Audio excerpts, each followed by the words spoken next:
by not quite knowing what you're doing. But what you'll discover will be wonderful. What you'll discover will be yourself. A very warm afternoon to all the dignitaries, speakers, guests, and fellow students. With immense joy, I, Ananya, And I, Anuragha, extend our warmest welcomes to everyone present here. it gives us immense joy and pleasure to welcome all of you to the 10th edition of TEDxNMIMS Bangalore. After conducting this event for 2 years online, we're finally back to witness the spectacular event in its truest form. Today, we have brought about this exciting opportunity to listen to some of India's most inspiring and innovative minds. I'm sure that all of you are just as excited as we are to hear what they have in store for us. So, sit back, relax, and get ready to enjoy the next few hours of this exhilarating TED experience. I hope by the end of this event, all of you will be left reinvigorated, connected, and ready to harbinger positivity. But before we begin, I kindly request all of you to please put your phone on silent mode so that we may have a smooth and uninterrupted evening. Today, we have with us Dr. Narayani Ramachandran, Deputy Director of NMIMS Bangalore. Dr. Narayani Ma'am is an Associate Professor for Finance and Program Chair for MBA.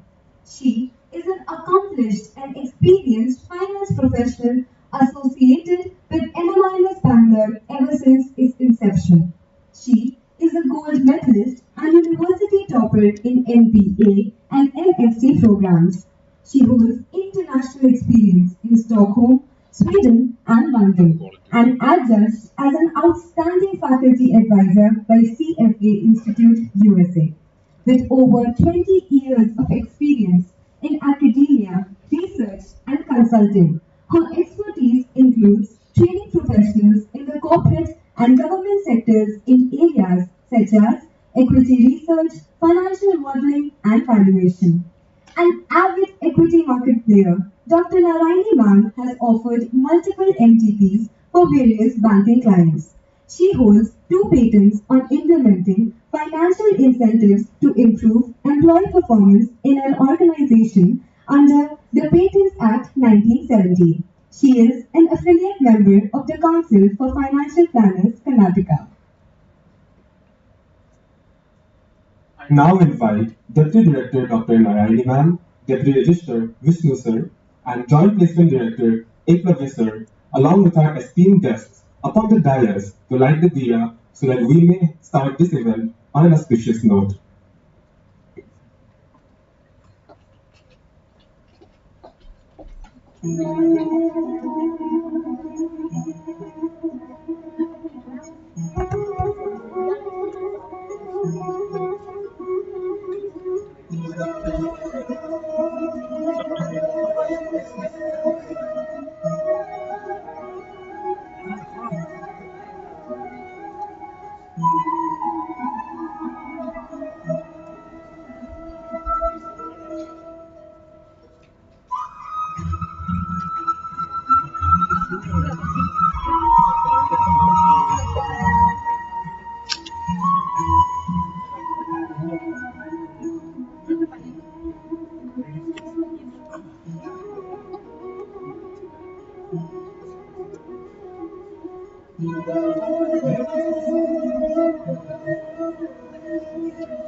We now invite Dr. Narayani ma'am up on stage to address the audience.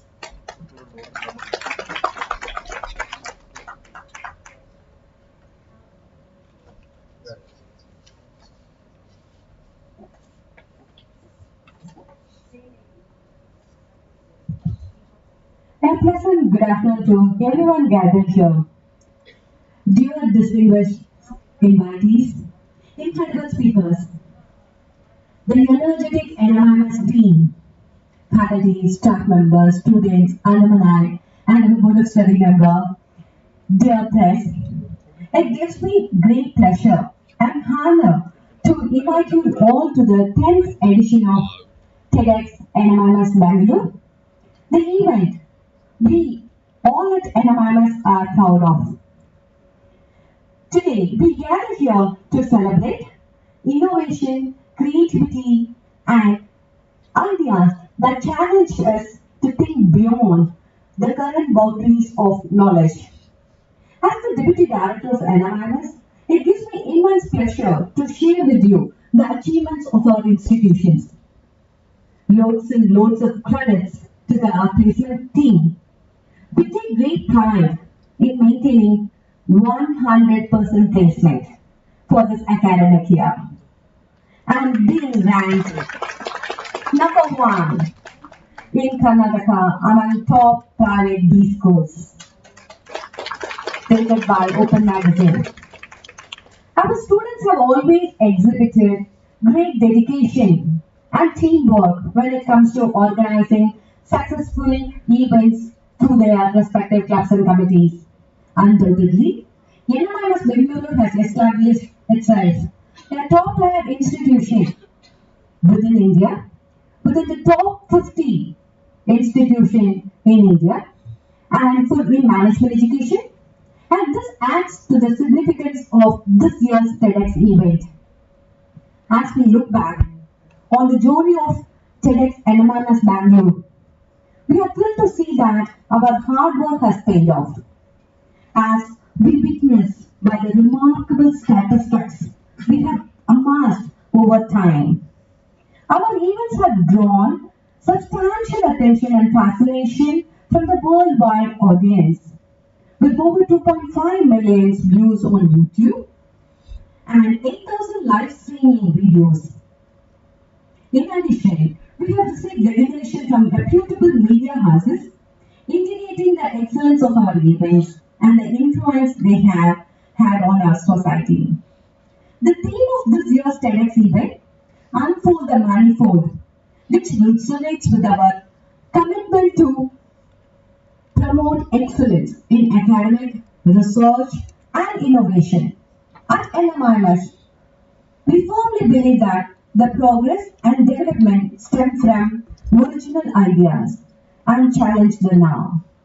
We are conditioned from the young age to follow the rules, fit into the predefined modes, and avoiding taking risks. The mindset stifles the potential of individuals and hinders the progress of the society. It is only when we break free from the constraints of the conventionality that we can truly unleash our potential and make a meaningful impact on the world. We are immensely proud to have the honor of welcoming exceptional and renowned speakers to our platform, sharing their expertise and perspectives that will enlighten and motivate us.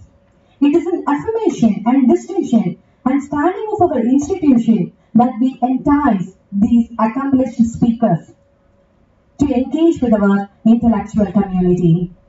We look forward to hearing their ideas and stories that will inspire us to think outside the box and create a better future. I would also like to express our deep, sincere gratitude to our NMIMS management and our sponsors, volunteers, and our organizers who have made this event possible. Without their support, we wouldn't be able to host such an incredible and exceptional event. To conclude, I invite you all to sit back, relax, and enjoy the event. Let us celebrate innovation, creativity, and the spirit of TEDx. Thank you.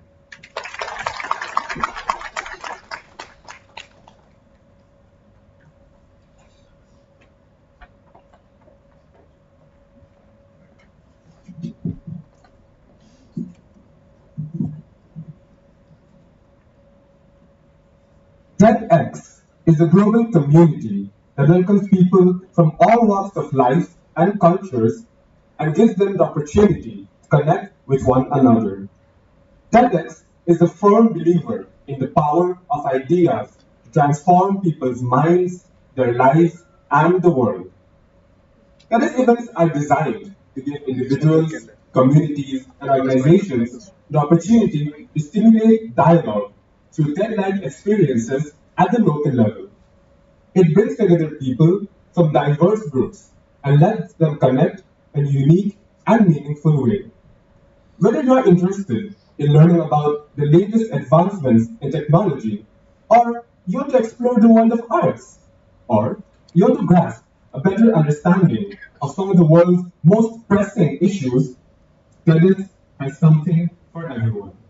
So, I hope that all of you here today have come ready to be challenged, to be inspired, and to connect with one another and connect with everyone else who share your passion for growth and learning.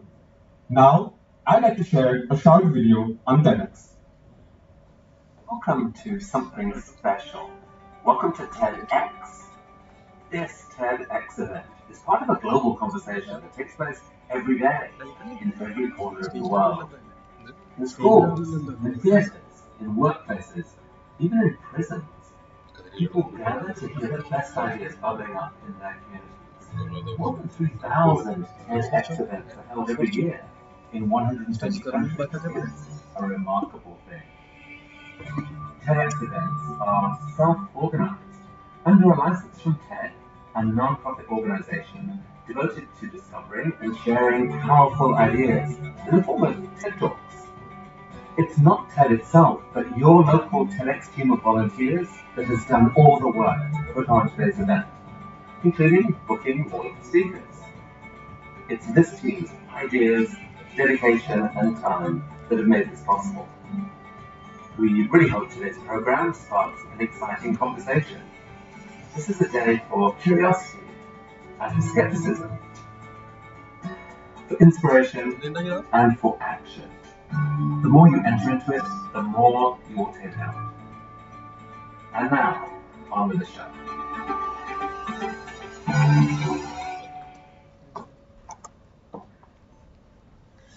And now, truly on with the show. This year's edition of TEDxNMIMS Bangalore is centered around the theme of Unfold the Manifold, which talks about how we just see the surface reality of most things that we experience and encounter in life. Things that may go unnoticed by our conscious brain and eyes. Everything in life, as trivial as it may look, has multiple layers, multiple viewpoints, and various degrees of complexities that sometimes we are completely unaware of. When the manifold is unfolded onto multiple layers, each layer depicts a different aspect or dimension. It becomes possible to see patterns and relationships that may not have been apparent in the first encounter. With that, I'd now like to share a short video on our theme, Unfold the Manifold.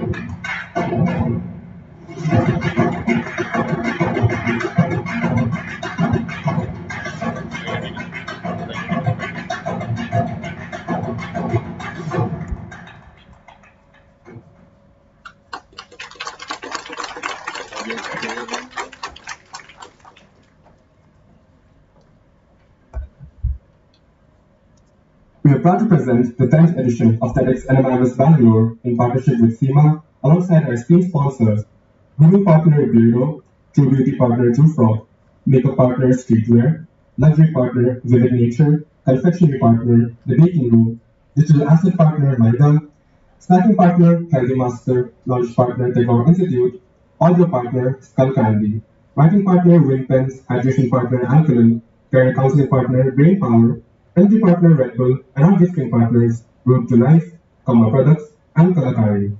Thank you for supporting our mission to commune ideas worth spreading. So without further ado, let's open up the stage to the first speaker of the day. Dr. Bindu, an accomplished educator, is the Vice Chairperson of TISB, the International School of Bangalore, and AFL, GMC, and NPS Group of institutions in India and Singapore. Additionally, she chairs inspection teams that visit new CBSE schools in India. She has more than 30 years of experience in the field of academic management. Her outstanding contributions to academia, marketing, and customer relations are greatly valued by leaders in both international education and corporate circles. Dr. Bindu is an avid reader, researcher, passionate pedagogue, fitness and wellness enthusiast, and lifelong learner leader who mentors principals and teachers in her school. Her vision to build a 100-year legacy for the schools and raise leadership thinking and teacher training, as well as benchmark quality standards in education, led her to conceptualize and spearhead NPS Quality Assurance and the TISB Training Academy. She believes holistic education can tap endless student curiosity and out-of-the-box solutions that drive nations forward. The exciting potential affirms her deep commitment and joy in school education. Dr. Bindu will be sharing with us today her views on the teacher, the key ingredient to making children future ready. Ma'am, I now request you to kindly come up on stage and deliver your talk.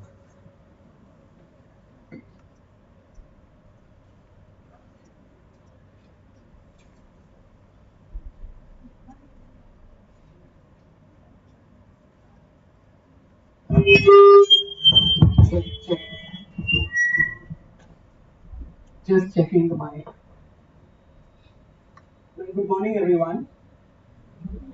That's an awfully quiet audience we have. Well, good morning, everyone. It's lovely to be here today. I'd like to begin by thanking the organizers of the Nasi Monji Institute of Management for inviting me here. It's been a wonderful visit that I've had here as well on the campus. Want to thank the student organizers who've done such a wonderful job. I've experienced some wonderful hospitality from the whole team, so thank you so much. Special thanks to Dr. Narayani Ramchandran, whose enthusiasm and boundless energy got me here as well. People say, a dream which has milestones in it is a vision. She certainly has a vision. She certainly has a strategy in place that she wants to pursue as far as improving the institute is concerned. So, thank you for being here. The thought that I wanted to share with you is, to be very frank with the audience, TEDx speeches make me nervous because I'm not like Dr. Zulfia here, who's an expert at speaking. I speak a lot, but TEDx doesn't allow notes. You've just got to roll for 16 to 18 minutes without notes, and that's always a challenge. But nonetheless, it's an absolute pleasure to be here. And so I'm just going to pop over, leave my notes over there, and then come right back.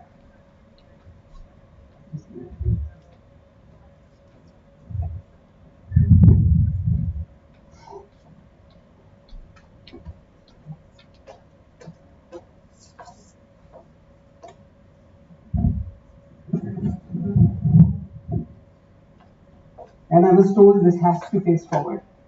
Right? So anyway, nonetheless, I'm ready to begin. And if I were to ask you why you like a particular subject when you were younger as a student, your answer would probably be 9 out of 10 times, I had a wonderful teacher. Someone you liked and someone who inspired you. Although people say that education is the springboard into a successful future, it's the teacher who's the key to an enjoyable and successful educational journey for any student. So once upon a time, 33 years ago, I began my career as a teacher. I fell in love with chemistry and I pursued my doctorate in chemistry because I had wonderful teachers. They were very knowledgeable but didn't have a superior air of knowing. They were unfazed by their own lack of knowledge. And if they didn't have the answer to a question, the response usually was, good question, let's go look it up, or I'll come back and tell you tomorrow. Right? So I also remember another incident in my childhood when I was in grade 6. I was a rather shy child. And one day in class, I put up my hand tentatively and asked the teacher a question. There were sneakers in class, and one of the students said in a rather loud voice, dumb question. I was embarrassed, the class laughed, and I decided that I was never going to ask any questions anymore in class. My teacher, who was writing something down on the board, turned around, faced the class, and in a very calm voice said, there are no dumb questions. That has always stayed with me all my life, and it shaped my child-centered philosophy as a teacher. Teachers strive to create emotionally secure environments for students to learn. They create safe spaces for students to explore and learn. And it is these students who've had an emotionally secure environment to learn that are future ready to take on the challenges and navigate the challenges of their adult life. All teachers basically spend enormous amounts of time focusing on connections, right? So the reality is this. They are tuned into their students' needs, interests, dreams, and talents. They know which student can be relied upon to finish a job on time. They know which student can resolve conflicts amongst peers. They know who can help the new child settle down, right? And this is the kind of information that teachers and principals carry within them. And the reality is sometimes They are aware of their students' personalities and personality traits, likes and dislikes, far better than the primary caregivers. This is the reality of teachers and principals.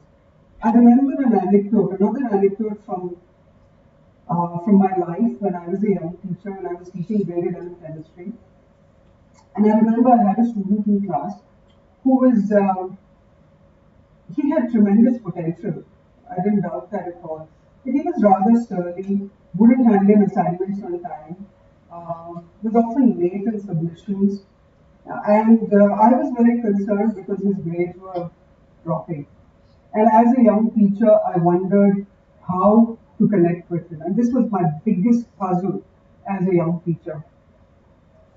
So one day, I had put down a puzzle on the board, and it had nothing to do with the knowledge of chemistry at all. All it required was the knowledge of punctuation. And the class was flummoxed, they struggled, but they couldn't answer the question, they couldn't solve the riddle. And this young man from the back of the class comes up with a marker in his hand, goes up to the board and solves the riddle. Much to the amazement and astonishment of all his classmates. He turns around and he's beaming. He's smiling ear to ear. His eyes are shining bright, and he was reveling, right, in the respect that he had earned of all of his peers. After that incident, my assignments started coming in slowly on time. And gradually, over the years, his grades improved. So I believe that all teachers need to think about out-of-the-box ways to connect with their students. John Hattie, in his book, Visible Learning for Teachers, says that all teachers who have a positive student-teacher interaction are very likely to secure above average effects on student achievement. Now, instinctive teachers have known this all their lives. Instinctive teachers know that it's rattle first and learning next. And in a class full of children, it's always connection first, cognitive functioning next. Right? And that's a very powerful link between connection and learning. Gabor Mate, in his research, reinforces that cognition rests on a foundation of positive emotion. So taking this a little further, we've also learned from noted psychologists like Brené Brown that humans are hardwired for connection because they're social beings. So humans, I think that humans are social beings hardwired for connection. During the pandemic, our students stayed away from school for 2 whole years. They were at home. And when they came back, teachers noticed they had several observations about their students. We had students who wouldn't make eye contact. We had students whose attention span was dropping. Some showed increased aggression and anger, both towards peers and teachers. Self-regulation was lacking. There were a host of mental health issues that included social anxiety, self-harm, screen addiction, that was a very big one, and suicidal tendencies. Right? And this host of issues were right through from 3 to 5 years of age, right up to when the child is 17, 18 years of age. So what did the teaching fraternity do in order to cope and manage this situation? They rose up, right? In the first month, a whole array of activities and tasks were set up just to help students bond and connect with each other. Student voice was encouraged and emphasized in all classes. A host of events were arranged in order to build a sense of belonging, a sense of self, and a sense of group identity. Teachers rallied around to build a sense of community establishing the link between connection and socio-emotional well-being. So to sum up, society expects teachers to get to know their children extremely well, create safe spaces for children to learn and grow, and of course, create connections to promote socio-emotional well-being. One of the joys and challenges of being a teacher is having 30 unique personalities in your classroom that you have to work with. The curious child, the humorous child, the feisty child, the ultra-cooperative child, the angry child, the researcher, the risk-taker, the perfectionist, and the list is endless. And here we are as teachers with all of these students, 30 unique personalities, moving in a variety of different directions. So teachers devise a variety of tasks, activities, and strategies in order to move all of these students towards specific learning goals that are already prescribed in the curriculum. This is what I call leadership in the classroom. So teachers lead the learning of their students by empowering and enabling them to lead their own learning,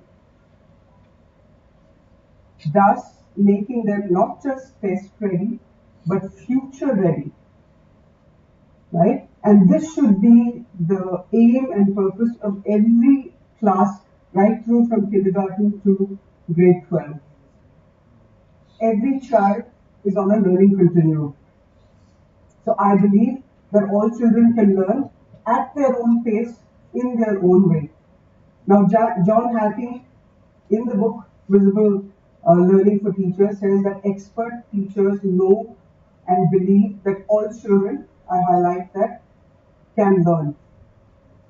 They also believe that intelligence is changeable and not fixed. And my own learning continuum is an example of that. Back in the day, when I was in kindergarten, report cards were all handwritten.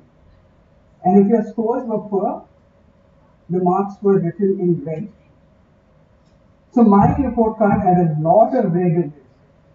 I was 4 years old, and my teacher would walk around the class waving a ruler in hand. You know, a lot like Harry Potter's teachers waving a wand to make their students learn. But I was scared. I was terrified of my teacher, and as a result, it affected my learning and my performance. But fortunately for me, as I grew, my teacher's belief in me boosted my self-confidence and gradually raised my self-esteem. So I believe that all teachers should have one unwavering belief in their students, that every child has latent potential. And it is this belief, this very belief, and this relentless optimism that supports and helps the late bloomers and the slow learners. So to be a teacher is to be an optimist. You've all heard the old adage that says it takes the village to raise a child, right? It's never been truer, but the members of the village have changed. It's teachers, coaches, counselors, occupational therapists, special educators, referral psychologists, apart from friends and family of the child.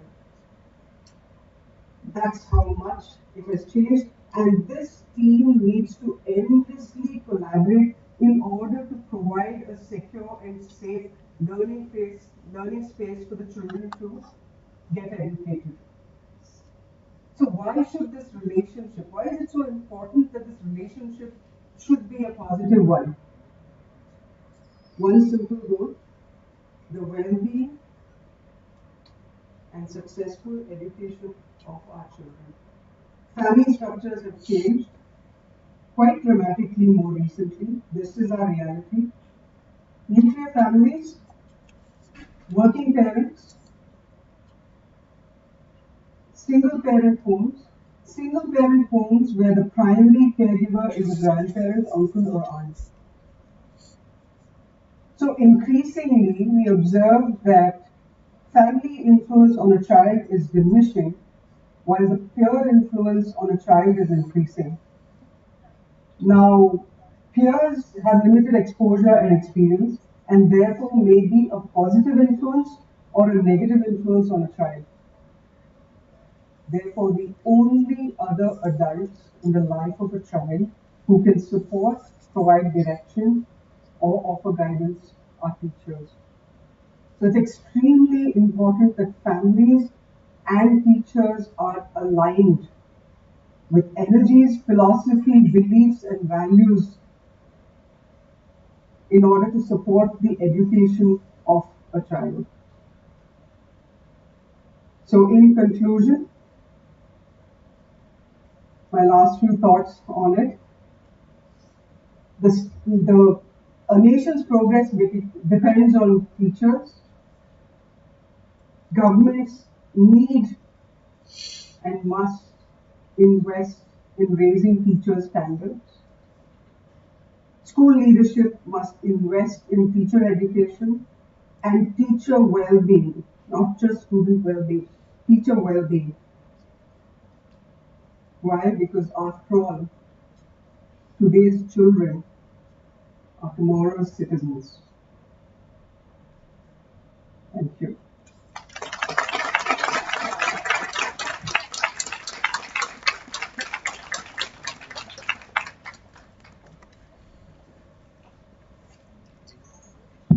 Thank you so much, ma'am, for that talk.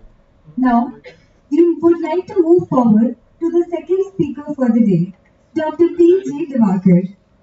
Dr. P.J. Devakar has been a part of ISRO since the past 36 years. A distinguished scientist and director for disaster operation and disaster management. His passion for space and research is unrelenting. With over 75 publications in several national and international journals and numerous awards, Dr. P.J. Devakar is truly a force to be reckoned with. Today, he will be shedding some light on space for sustainable development. Sir, we would now like you to come up on stage to deliver your talk.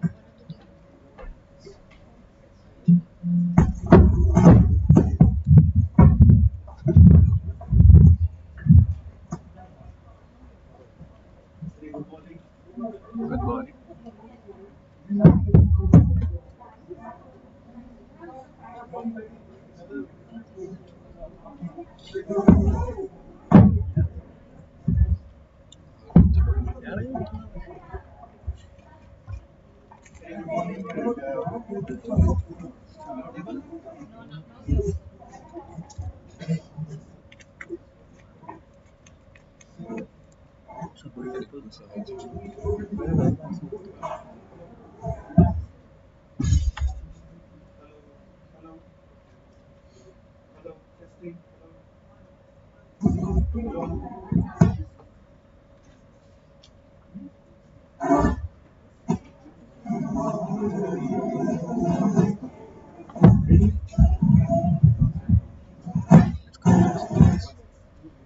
Output വരുന്നത് piano ബൈക്കിലാണ് ആ ബൈക്കിൽ output ഉള്ളത് Taking the voice from outside. Yes.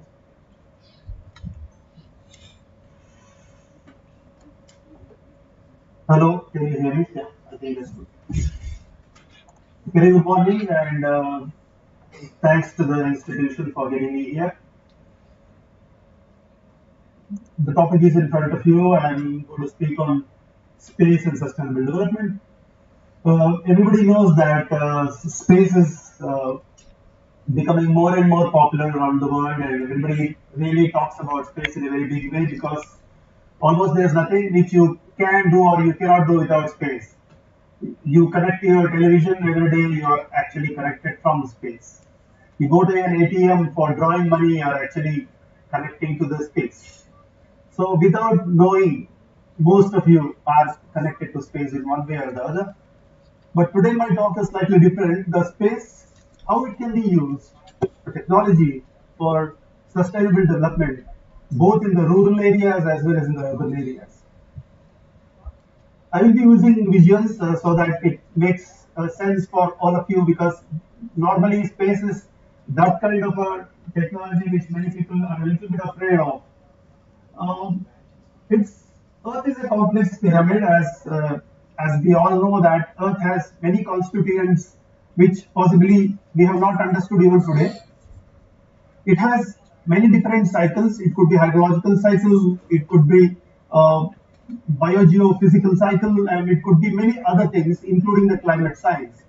So, if you are looking at an integrated phenomena of the globe, the story is going to be pretty difficult. So, when you look at a pyramid to solve such kind of a complex system, we normally look at the natural resources and also some of the other constituents of the earth, like ocean, meteorology, as well as the atmosphere, and then try to see how we can understand these and how we can sustain our lives by coexisting in a perfect manner. So for that, we can use space technology for developing some of those tools. Typically,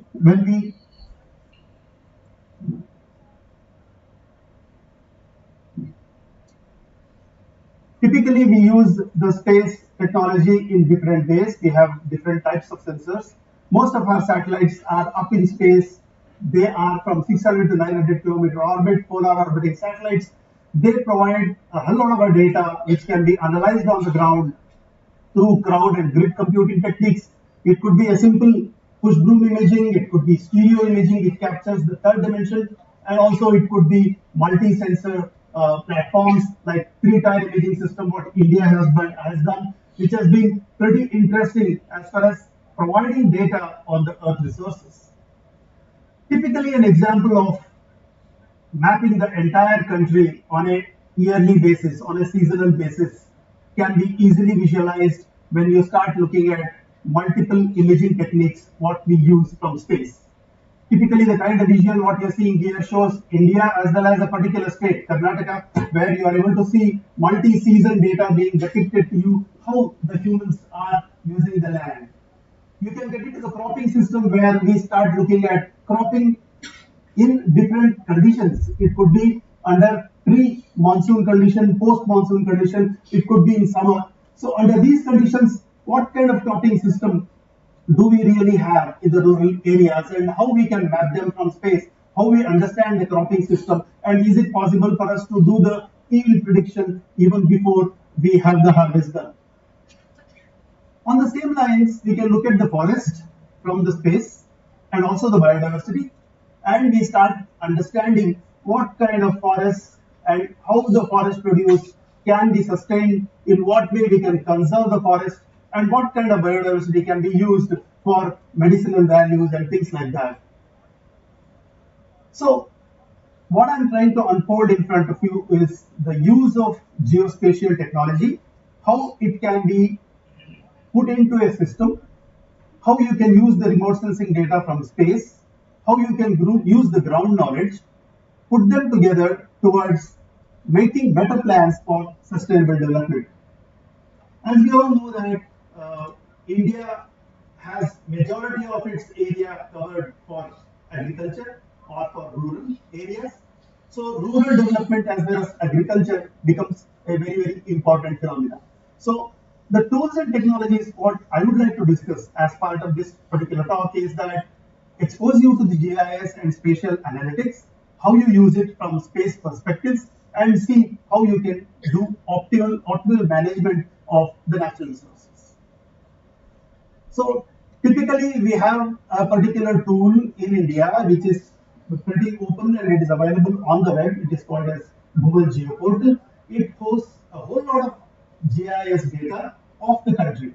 So a typical front end would look like what you're seeing here. It's a very unique platform which literally talks about layers of natural resources data that can be utilized for varieties of activities, particularly pertaining to the land and ocean and other areas.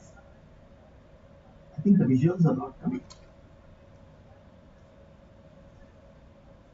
I'll go on.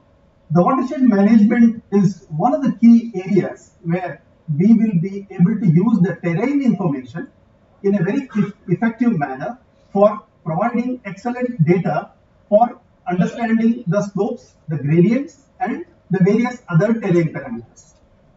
Typically, we are talking about the layers of data which would be easily usable on a GIS so that you can integrate multiple layers of data. It would be like a drainage system, the soil information, the slopes, the gradients, and geology, geomorphology, settlements, and various other activities. So if you take multiple layers of data derived both from the ground and from space, it is possible for you to integrate it on a platform which is like what I said, Google.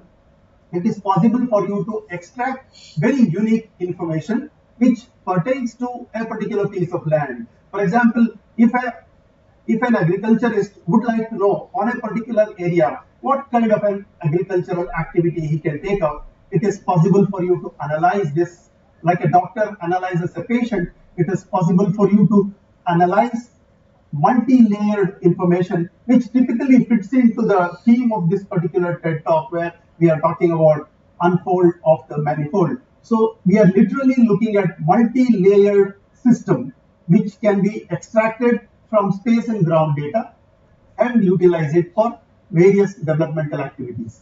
The other important concept of using space data is that you can generate the height information from space data. We call it as the gradients, the slopes, and the aspects can be derived by deriving a digital surface models. There are stereo imaging capabilities from space which enables you to get the height information from space. The height information gives you that kind of an information which is very difficult to measure normally on the ground in a geospatially continuous form. So we call it as the digital surface model or the digital elevation model. When you have this kind of a data, it is possible for you to derive very unique characteristics like the entire drainage network on the ground. See, ultimately water, the way it flows from a point to another point becomes very important for you to harvest the water, preserve the water, store the water, and use it for developmental purposes. So if you are able to get that kind of a satellite data derived digital surface model, it helps you in planning your activity on the ground. Large areas in India do have wide varieties of sloping characteristics. So we can do runoff computations. That means if a rainfall happens in a particular area, what will be the speed at which the water will flow away? Will it go very fast? If it goes very fast, is it possible for us to make a stop of that water, hold it for some time and then allow it to flow? This kind of planning can be done so that the water percolates into the soil and you are able to even regenerate the groundwater capabilities. So the runoff becomes important, the runoff computation becomes important, and the entire data for that you get it from space. Similarly, slopes and gradients, you can easily plan your ground activities based on that. Like the various strata of the soil can be understood both from ground and space. And once you have this, it is also possible for you to reorganize your database with respect to the stream order. The stream order tells you the first order, the second order, the third order stream, and each of these orders also tell you how much amount of water it carries when it really flows. So literally we are mapping the ground from space and trying to understand the ground in a much better fashion so that you can plan your activities in a much more methodical and planned manner so that you can harness the best output from the ground. So typical examples of what you see here in this particular visual is that it is possible for you to have different boundaries like watershed boundaries you can have drainage network planned it out there, and in addition to that you can also have the administrative boundaries so that district wise or taluk wise or even village wise it is possible for you to make these plans so that your water resources plans will go very accurately well. Of course, some of the visuals are not coming out, but nevertheless you are able to understand what I am trying to say. With this background, if we organize a GIS data, you will be able to understand how a multi-layered GIS data can be put into a system which allows you to look into the details of the particular area of interest. For example, a particular area of interest is taken and we start looking at different maps available for this particular area up to the parcel level where the farmer who is farming in a particular area, you are able to even map that level of information. So you start off with a base map. Base map possibly gives you the boundary of a given area, and then you get into the various other layers like what I was talking about in the beginning, like the slope map, the hydrogeomorphological maps, the groundwater prospects map. This is a very interesting topic, like how you can map even the groundwater from space. It is possible for you to have multiple layers of information, like it could be geomorphology, it could be geology of the terrain. We also map out the structures, like the various linears that you watch from space, like it could be fault areas, it could be lineaments, it could be dikes and various other things. A structural map integrated on a GIS with your geomorphological maps and geological maps, it helps you in understanding where could be the potential for groundwater. That kind of maps can be prepared from space. And today, the beauty is that we have the groundwater potential maps done for the entire country. And it can be utilized by the people who are actually looking at the ground, particularly from the water perspective. On the surface front, you can have the surface water bodies as well as the drainage system. And of course, depending on the various aspects that you have integrated, the kind of interventions, what you need to do on the ground can also be figured out, like what kind of a development plan I should do on a particular area so that I will be able to conserve and preserve the kind of water which I need. And once you bring the ground perspective of the ownership of each of the parcels of a particular villager, it's possible for you to integrate the natural resources data with the parcel or the ownership data, and you will be able to actually address individuals' level of action plan. Like for example, a typical water resources map is shown in front of you, which clearly shows cadastre wise or parcel wise what kind of an activity can be taken up so that you can have a sustained water resources development program. So typically, when we look at the GIS usage or the layers of GIS usage on the ground, we look at the scientific part of extracting the data of multiple layers of information, participate that, take that particular data with the people, have people's participation in making them understand the nuances of this particular technology, and this entire technology ultimately take it to the field and get it implemented by the local people. So this kind of experiments have been done in Karnataka. It has given some fantastic results in many dry places, and today the country itself has adopted integrated watershed development programs where the same technology is used in a very, very effective manner. Once you integrate multi-layer information onto a system like this, it is possible for you to use a query engine on any particular parcel, and you will be able to understand what is the soil there, what is the slope there, what is the water resources available there, what kind of a structure is required so that you can hold the water for some time there, and various other activities can be planned. This kind of information systems have been made by ISRO, and it has been given out to the common man at the local level so that they will be able to utilize this for natural resources development. A typical example of what happens over a period of time when you try to develop, let us say, a forest area. As you see in this particular visual, there are three outputs. At time one, at T0, when the program was yet to be started, some 4 or 5 years later, what happens? And finally, around 6 or 7 years, the entire biomass comes up in a big way. So it is possible for you to have a sustained vegetation development, sustained agricultural resources development, and various other things. Here is an example of, possibly even that was not working. I would like to end, before I end, I would like to say that whatever I spoke just now was integrated information system for rural development, but even a place like Bangalore, if it is not properly planned and developed, it can become a chaotic place to live. A typical example of 1973 data to something like 2020 data is being shown in an animation which very clearly shows in 73 what it was. It moves on from 73 to 2020. And today, if you see, this is the BBMP boundary. Bangalore has possibly grown beyond its limits and grown in a pretty haphazard way also.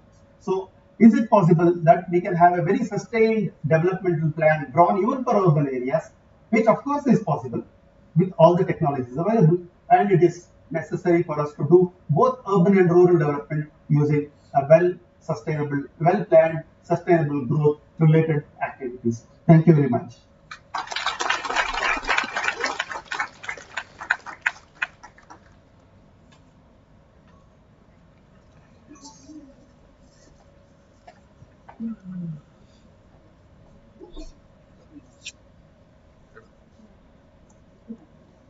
Thank you, sir. Our next speaker is reporting straight from the world of theatre. We have with us our third speaker of the day, Dr. Zulfia Sheikh. Dr. Sheikh, the founder of Bangalore School of Speech and Drama, is a visionary and an accomplished theatre practitioner with over 23 years of experience in both acting and directing.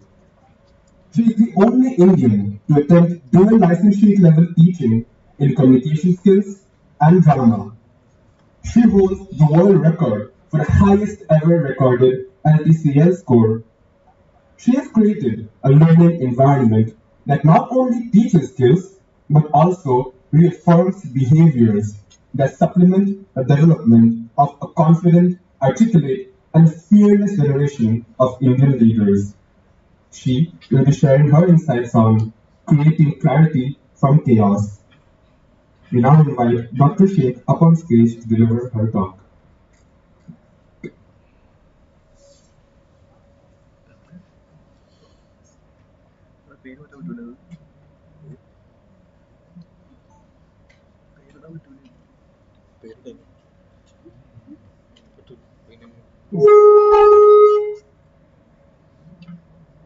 Hello, check.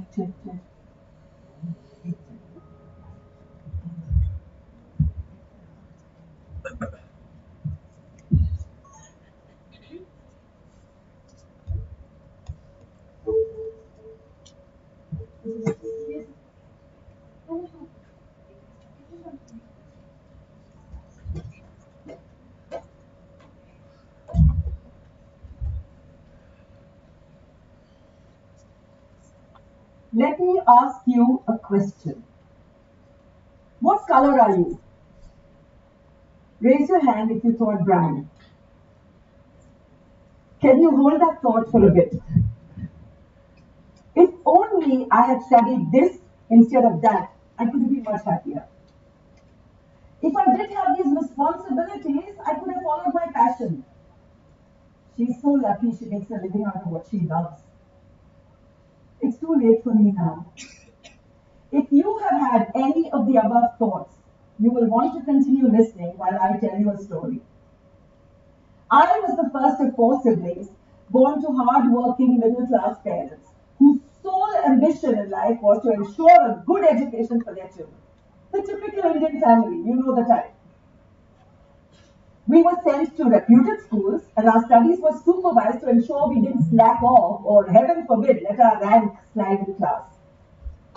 But here's the interesting part. My mom, a school teacher, and dad, a businessman, loved the arts. Poetry, literature, theatre, cinema, these made up our staple dinner table conversations. Bedtime stories were enactments of with mom and I taking on more than one character and going to town with voices and expressions. It did not come as a surprise then to anyone that I gravitated toward the stage very early in life. The spotlight is where I shone brightest. It was also the place I was happiest. I did not know it then, but that was a sign. Now, just beyond my bubble of Austen and Dickens, Ghalib and Gulzar, Hitchcock and Ray, loomed large the backdrop of academics. When I was growing up, medicine, engineering, law were considered serious career choices. Everything else was frivolous. But my mother, who had unwittingly sown the seed of who I was to become, had at that point of time decided, with the unflinching misplaced goodwill most Indian mothers have, that I was going to be a doctor. No, I was not party to that decision. There was no discussion. To say I felt betrayed would be an understatement. But arguing was pointless and rebelling was unheard of. So I set off on the long, arduous journey that the study of medicine is. My happiest moments during those years were when I was on stage. A cultural festival, a debate competition, hosting the annual event, these made the rest of the year bearable. Another sign. 6 years later, armed with a medical degree, I walked into Lintas, an advertising agency, to do a copywriter's test. I thought I was being a rebel, but in truth, I was just addressing the restlessness inside me. But I was too scared to give it all up just yet. I mean, I had spent 6 years studying to be a doctor. How could I just walk away? But it didn't just feel like a right fit. So I decided I'd study nutrition. At least I'd be within the health industry, so to speak. I was refused admission because I was apparently overqualified. I had to argue my case before the vice chancellor and a room full of formidable looking old gentlemen that made up the university board. A year and a diploma later, I still felt something was missing. My search led me to La Leche League, an international organization that supports and promotes breastfeeding. I studied some more and became part of a passionate band of doctors committed to making hospitals baby-friendly. Interestingly, I discovered that listening to, talking and empathizing with overwhelmed, struggling new mothers came naturally to me. I found the human interaction strangely fulfilling. The signs were adding up. Now, just to give you some context, I was by this time married and had 3 children. What? When did that happen? But that's a story for another day. It was now time to move cities. By now, the voice in my head was making quite a din. So, throwing caution to the wind, I started acting. On stage, on camera. I did a lot of voiceovers for commercials and documentaries, hosted a radio show, started conducting theatre workshops for children. I have also become a corporate communication trainer, working with companies across the city. I was also working with several schools, teaching a million things under the umbrella of performing arts, namely storytelling, elocution, drama, debating, oratory, etc. I was beginning to find my groove. But I discovered that it was when I worked with young people that I came truly alive. Sign, right? Children of all ages left my class exhilarated and almost always came back. A big sign. Parents of these children urged me to convert these sporadic workshops into a regular program. I had arrived at my aha moment. This is what I was born to do. This is where the signs were leading me. Thus, in 1998, I founded the Bangalore School of Speech and Drama, India's first theatre and oratory school for children. An institute that not just taught drama and communication skills, but also focused on helping students find their voice, become fearless, and emerge as leaders. I was happy, but poor as a church mouse. I started with 10 students in my living room, and for a year didn't make enough to pay my phone bills. But during that period, not for a moment did I second guess this decision. I started producing and directing children's plays. They received rave reviews from the press and public alike. Yet, it took me 5 years before I could break even. Just an artist, I had no clue how to do business. But I quickly learned that art cannot survive without commerce. I was already in too deep, so I hit the ground running and learned along the way. Now, 25 years, over 20 productions, several thousand students, a few awards, and innumerable fulfilling moments later, here I am, trying to decode the method behind the madness.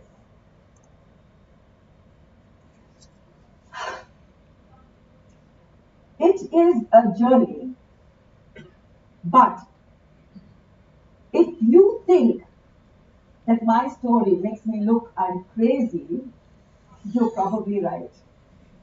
But let's take a look at some people whom we admire. Harrison Ford, the Indiana Jones, Star Wars, Raiders of the Lost Ark legend. He was a carpenter before he became a Hollywood superstar. Julia Child. Remember the movie Julia and Julia based on her life? She worked for the Office of Strategic Services, which later became the CIA. Then went to culinary school and introduced French cuisine to the world. Walt Disney, the genius behind Mickey Mouse, Disney World, and so much more, was an ambulance driver in the First World War.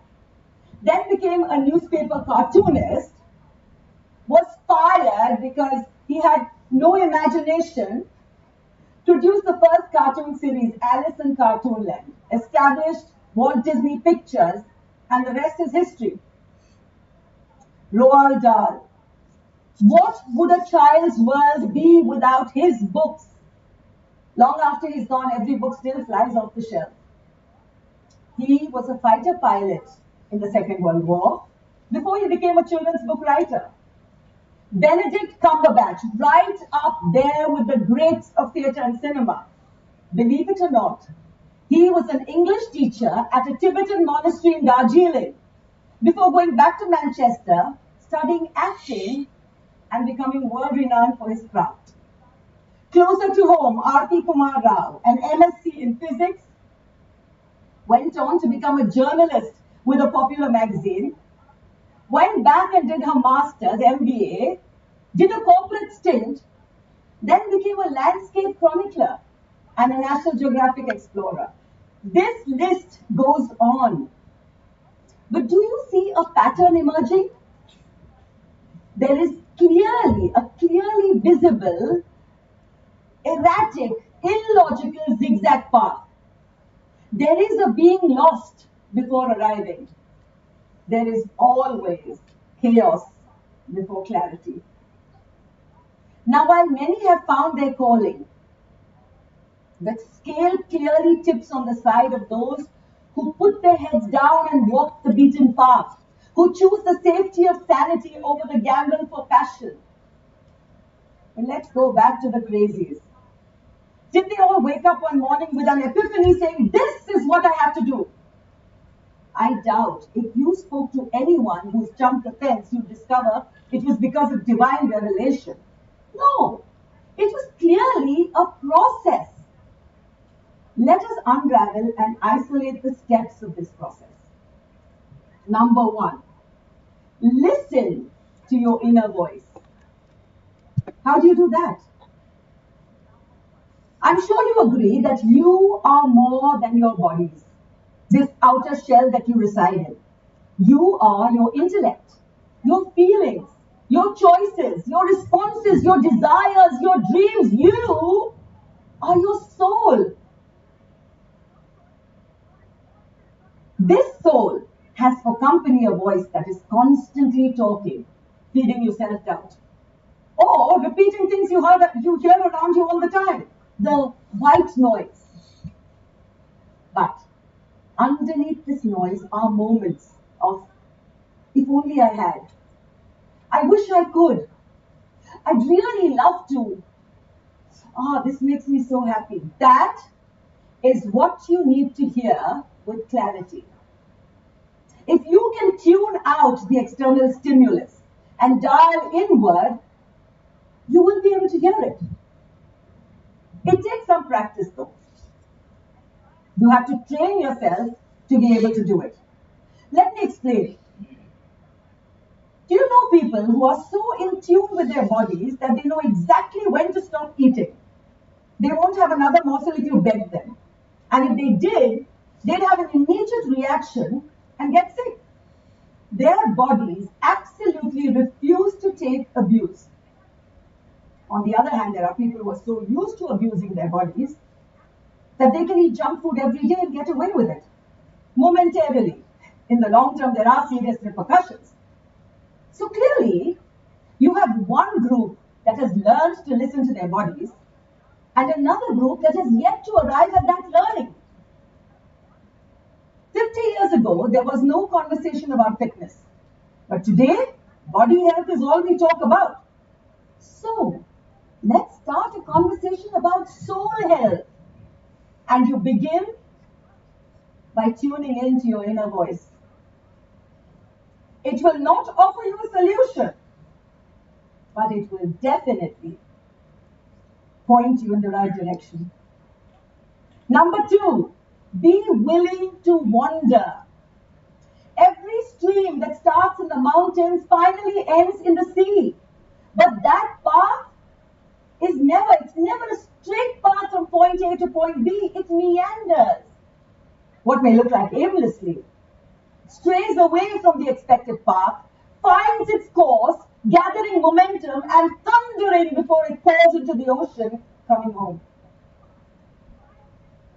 It is worthwhile to note that it may have started as a trickle, but through that convoluted journey, it became bigger, stronger, louder, unstoppable.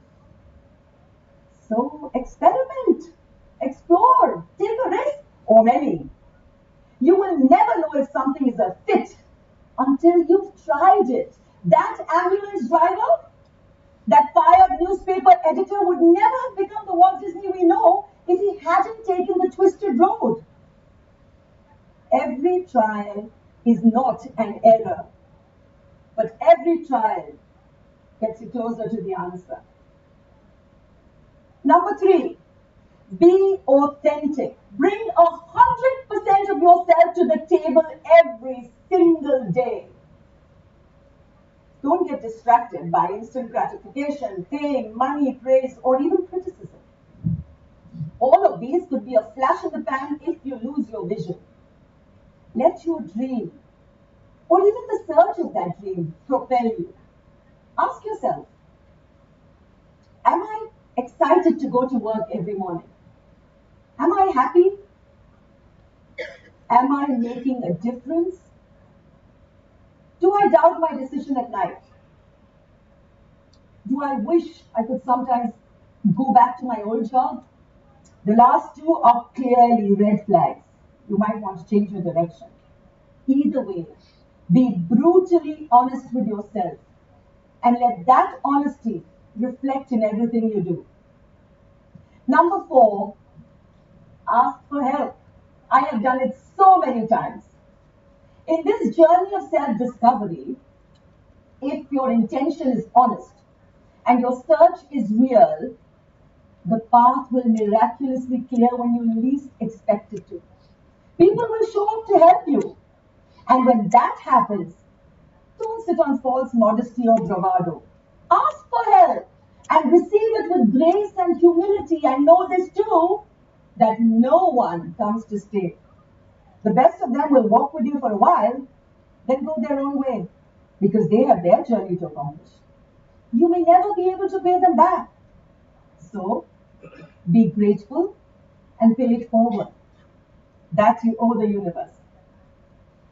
Number 5, it's a lonely journey. You chose the road less traveled, so equip yourself for the long haul. Take care of your health. Read. Upgrade your skills. Do whatever it takes to keep moving forward. Travel light. You don't need the extra baggage. Guilt, envy, regret, these will only slow you down. Choose your music. Your conversations with God. The sound of the wind. The words of those who believed in you. That should be your playlist. Be prepared for scrapes and bruises. Allow yourself to fail and fall. Perfection is a myth, best suited for the Instagram pages of 40-somethings going on 15. Lunch with the besties. Most importantly, keep your inner GPS on. Stay tuned to your voice. Number 6, pay the price. Nothing is free. You will experience heartbreak, failure, disappointment. You will have to sacrifice many things. Comfort, the security of a paycheck, a few years of your life. Definitely, most definitely sleep. The applause of the multitude. And sometimes even family and friends. But hey, you have reached this far, you are probably gathering momentum. Turning back now is not an option. The good news, though, is that there has never been a better time to take a risk. Our world today is designed to provide opportunity, to embrace the new and different. So if you have ever envied anyone who's living their dream, know that they have paid the price. Number 7, define your success. I was recently asked in an interview, do you think you are successful? I answered without batting an eyelid, hell yes. By my standards, I'm hugely successful. Success means different things for different people. For some, it might mean making it to the Forbes list. For some, it's 1 million Instagram followers. For yet others, it is winning a certain award. For some, it could be impacting the world, brokering peace, finding the cure for a disease, feeding a family in Yemen, or helping a child stand taller, look in the mirror and say, I'm okay. Everyone has a different standard.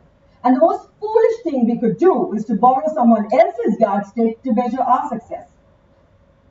And finally, the road goes on. I hate to break it to you, but you have not arrived. If you are authentic, if you are consumed by wanting to make a difference, you will realize that the road goes on. There it is, a step-by-step guide to creating clarity from chaos. If I had listened to the naysayers and not tuned in to the voice in my head, if I had not allowed for failure, if I had not defined my own success, I wouldn't be standing here delivering this talk. Some breaking news. The mavericks, the crazies, the path breakers, the beacons we look up to did not set out trying to be different. They were just tuned into the voice that drove them forward. The accolades and brickbats all fell by the way. They became the best in their pursuit of trying to become better every day. Remember, when you show up for who you really are, the world is richer for it. The human soul is not monochromatic. It is a kaleidoscope of patterns and colors. You have to keep turning till you find one that fits. So let me ask you again, what color are you?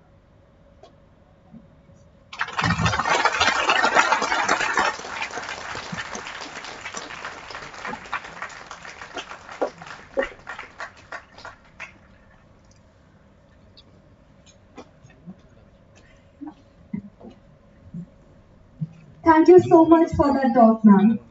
When such enigmatic personalities take over the mic, you can't help but listen. But nourishment of the body is as important as nourishment of the mind. With that, I would now like to request you all to kindly proceed to the lunch area for the lunch. The event will resume at 2:40 sharp. Thank you.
Thanks.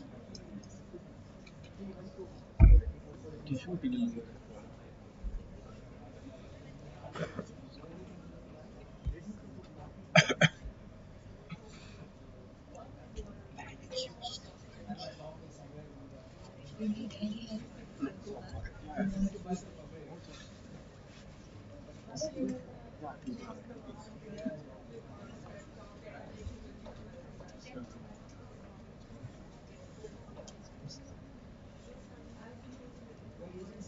Streaming ആയില്ലല്ലോ.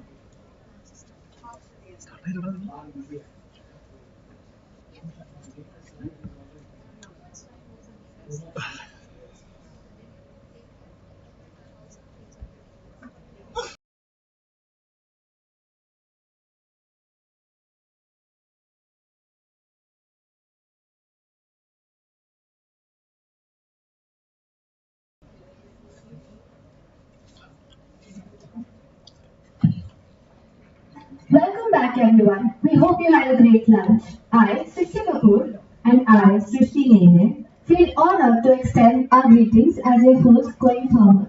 We would like to request everyone to please keep their phones on silent mode throughout the event for a wholesome experience.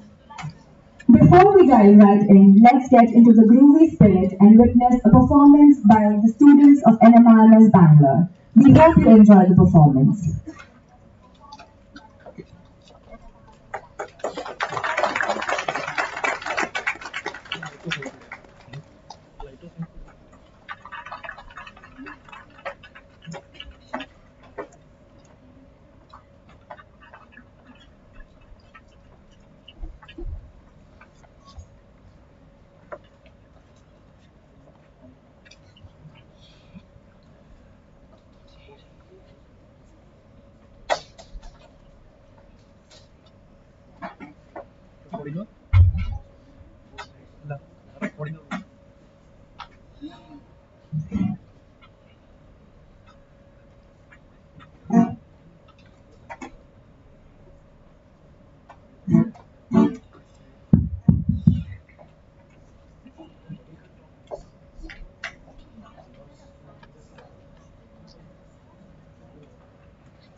मैं दिल का राज कहता हूँ जब जब सांसें लेता हूँ मेरा ही नाम लेता हूँ ये तूने क्या किया मुझे अब मारा मारा मैं चांद से बिछड़ा तारा मैं दिल से इतना क्यों हारा मैं ये तूने क्या किया सारी दुनिया की तेरे हारा किया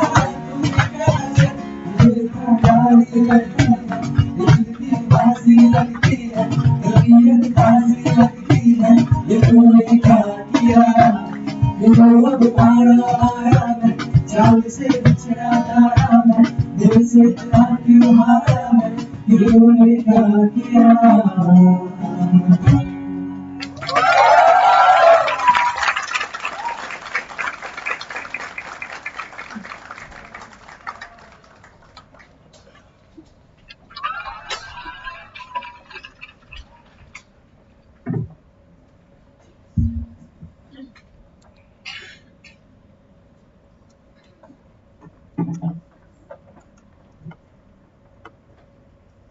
What a great performance. We are now ready to call on the stage our fourth speaker of the day, Ms. Madhura Agarwal.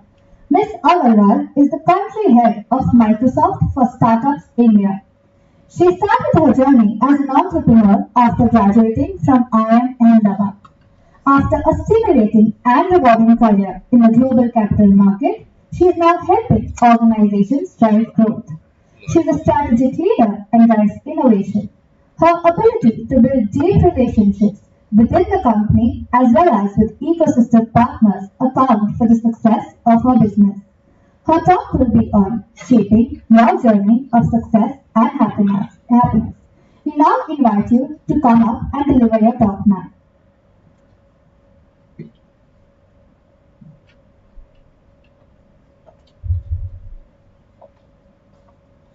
No problem.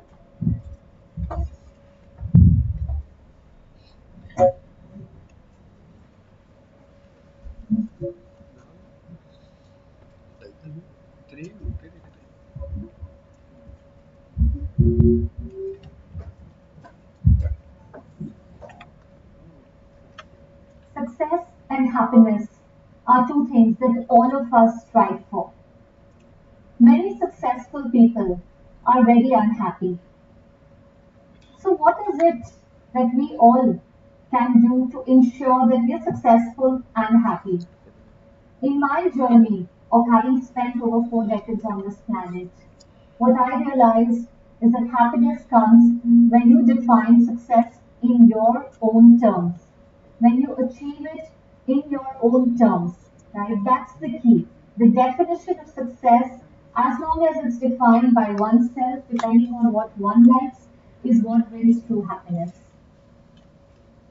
I was born in a small town called Ranchi and received a very large hearted support from my family with a lot of emphasis on the middle class values of getting the right education, working hard, working with integrity, doing things not just for self but for others. And that led me to lead a life which in my terms was extremely happy, very successful, very satisfied. And I did that till the time I was in college, and there was a feeling of emptiness. I realized that there's so much people in the world are doing, and I'm not doing enough. I felt that I was not successful because I was judging myself on the parameters of success that had been defined by society, that had been defined by others. I decided to become an entrepreneur. Did that for 2 years. So at the age of 19, I became an entrepreneur, and then at the age of 21, I quit being an entrepreneur. What drove that It was the realization that what I was doing was something that I was enjoying, but it was not truly letting me reach my full potential. And that's when the offer of joining an MBA program from one of the top institutes in the world came through, I decided that I'm going to give up this entrepreneurship. I'm just going to take that leap in the unknown. I was ecstatic. I was so happy that I had made it there. I was on top of the world. And then I arrived on campus. And guess what? I became super unhappy. Why? Because I started measuring my success based on others' yardstick.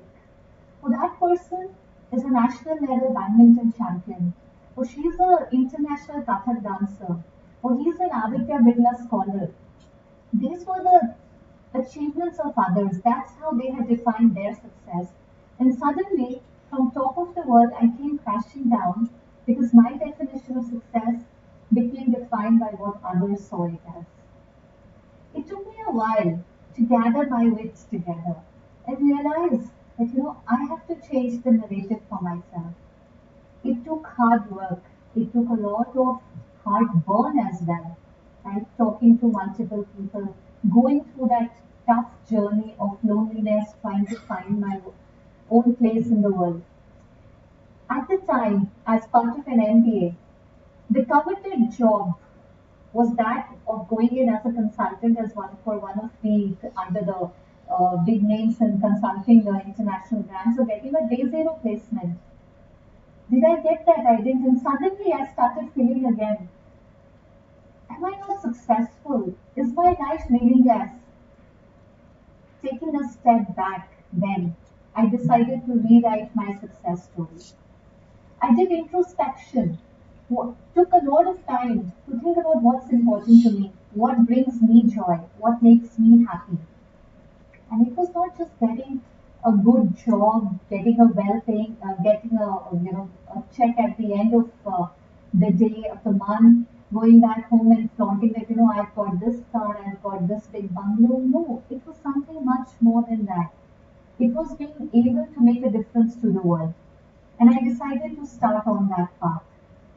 A decade working as a professional, having a well-paying job, all the trappings of society that one needs to get that prestige, that status. And suddenly I was very restless. I was actually unhappy. And again, it was time to introspect. What is it that I need to do to, make myself happy? All my friends, my peers, society thinks I'm highly successful. That's when I realized I had again lost touch with what was my definition of success. That's the day I realized that as one evolves, their definition of success needs to change. It's not static. It's something that constantly changes. The circumstances change, the internal build-up changes, your mind changes, and that's the effort we need to put in ourselves. Every day, every week, every month, over the years, consistently. I decided to go back to entrepreneurship. And guess what? The first time I was a successful entrepreneur, the second time I was a failed entrepreneur. But I was a happy entrepreneur because I had tried out the idea that I had in my mind. I had given it all that I wanted to, and I knew that this was something that I wanted to try. I had the latitude to do it, and still I failed, but I was happy because I had the chance to do what I wanted to do. And that's the day I realized that, this definition of success, as long as it's written by me, it's true. Today, for entrepreneurs, the general measure of success is valuation. Are you a unicorn founder? Have you raised your next round of $1 million funding? Do you think you're going to get a $1 billion exit? There are 108 unicorns in India, and there are over 70,000 startups registered under DPIA. Is everybody else successful or unsuccessful? Who am I to judge? Who are we to judge? It's up to the entrepreneur to decide. Are they able to create the change in the world that they had set out to do in the first place? Any entrepreneur which starts out thinking that I'm going to build $1 billion company has started on the wrong foot. Any entrepreneur which starts out by saying that I'm going to change the world by making this one small difference is already set up for success. That's what we need. We need to internalize what's important to us, how we want to shape the world, what is our contribution to society, and if we are able to move the needle on that even slightly, that's where we've become successful. And that's when happiness comes to you. It's a tough journey, no doubt, but take all the help. I took a lot of help from my friends, from my well-wishers, took their thoughts, but end of the day, it's a narrative that one writes for themselves. So my friends, my gift to you today is have the courage to define success in your words. Have the courage to change the narrative as you progress in life. And if today it doesn't happen, that's fine. As the song we heard just said, Allah ke bande haste ki kal fir aayega. There's always a fresh beginning, there's always a new tomorrow. So take that courage, define your own success story, and खुशियां आपके कदम चूमेगी. Thank you.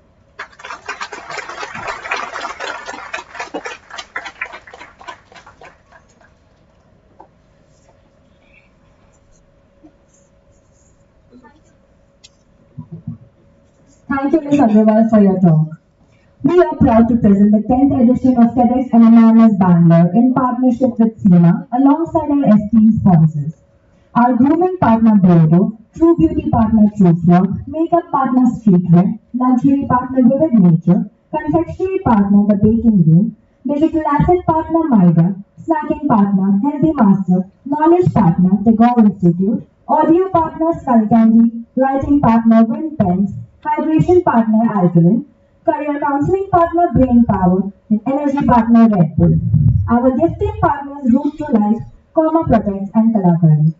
Thank you for supporting our mission to spread ideas worth sharing.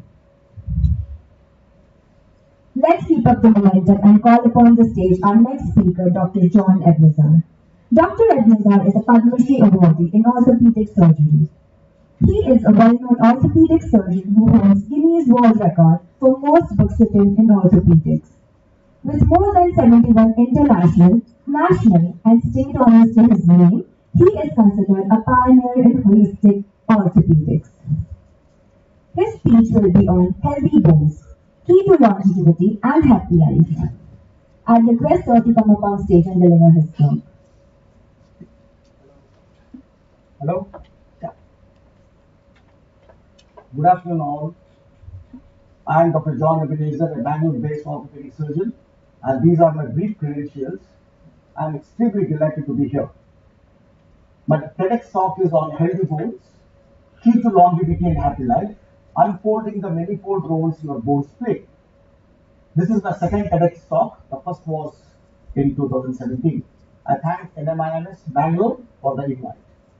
Being an orthopedic surgeon, I am going to unfold before you the manifold ways your bones are responsible for your longevity and happiness through a 3E edutainment approach, what I call education, empowerment, and entertainment. Everyone in life desires happiness. We all think our happiness is a byproduct of these three: fame, need, and success. There is an outer theory which says we always believe that success in these three things brings us happiness. External things which everyone is chasing. The personal success, professional success, material success leads to happiness. That's the outer theory. Then there is an inner theory too, which says our spiritual gurus always tells us to look deep inside and not outside for happiness. Orthopedic surgeon's inner theory. I, as an orthopedic surgeon, also tell you the same thing. The difference being, I ask you to look inside your bones for your happiness. Let us start with two stories and see how it gets linked to our bone story. The rib story, the apple story, and the bone story. The rib story. We all know that God created Adam, and to keep him company, he plucked his seventh left rib and created Eve. That was the beginning of the human race. Hence, except Adam, we all are here because of this rib bone. The apple story. Eve was tempted by Satan, who in return forced Adam to eat the forbidden apple. She led to his downfall and the beginning of human misery. And this is how our happiness got lost with that bone. But ironically, our redemption also happens with these bones, and they are the one of the means to achieve longevity and happiness. Your bones lay the foundation for your inner and consequently outer happiness. A healthy bone, a happy life. How are our bones instrumental in our happiness? I will share with you the 10 layers of our bones. It gives you a strong skeletal construct, general well-being, mobility, stability, protection, posture, immunity, bone banking, preservation, and finally an honorable exit from the world. Bone role number 1. Bones are like the building frames. It gives you the stable skeletal construct. Tall and handsome body is due to your strong skeletal frame inside. Are people with defective skeletal construct happy? Let's see few examples. Congenital defects, the developmental defects, inflammatory defects. Are these people happy? Obviously, they are not happy because they don't have a good skeletal construct. Bone rule 2. General well-being, glowing face and skin. Your bones produce red blood cells. It makes you look healthy and beautiful. Look at the difference in the glow of the skin as your bones age. Bone rule 3. Mobility is life and life is mobility. Just with the person who wears it. All these physical activities are brought about by your muscles and bones. Mobility makes your life exciting. Can this person in a walker and a wheelchair ever be happy? Osteoarthritis of the knees. This affects your mobility in old age. So this sets up a vicious cycle.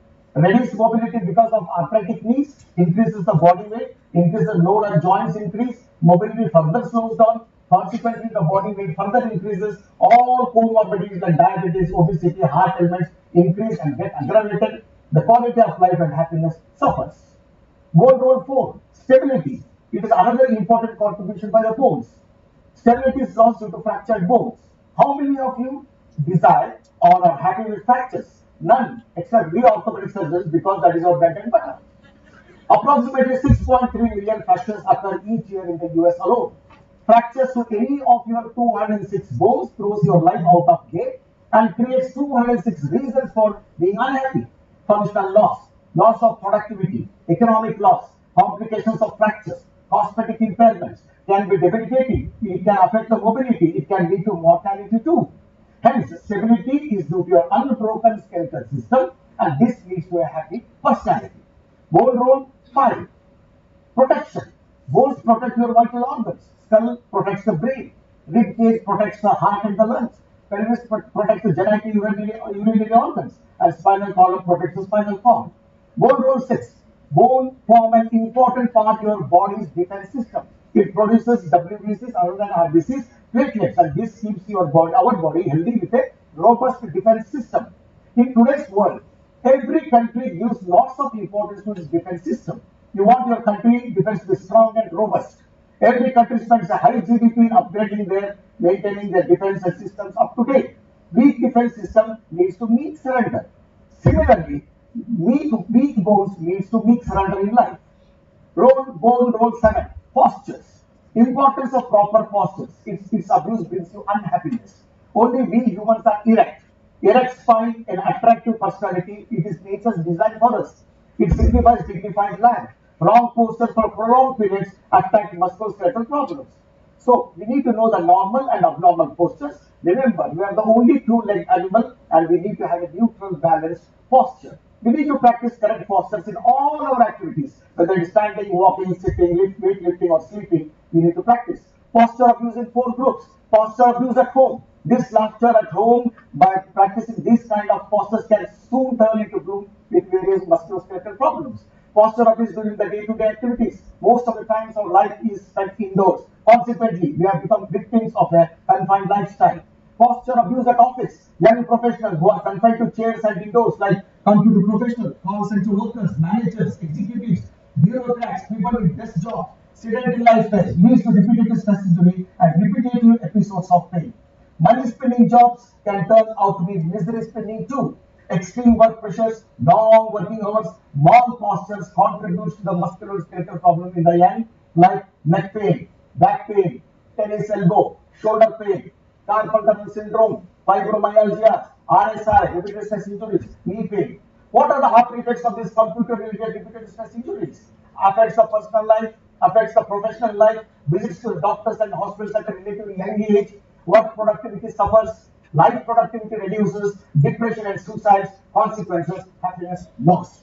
Prevalence of work-related musculoskeletal problems. You can have a look at this diagram. 61% of lower back pain, 28%, 33% knee pain, 31% shoulder pain, neck pain. So much of problems because of poor postures.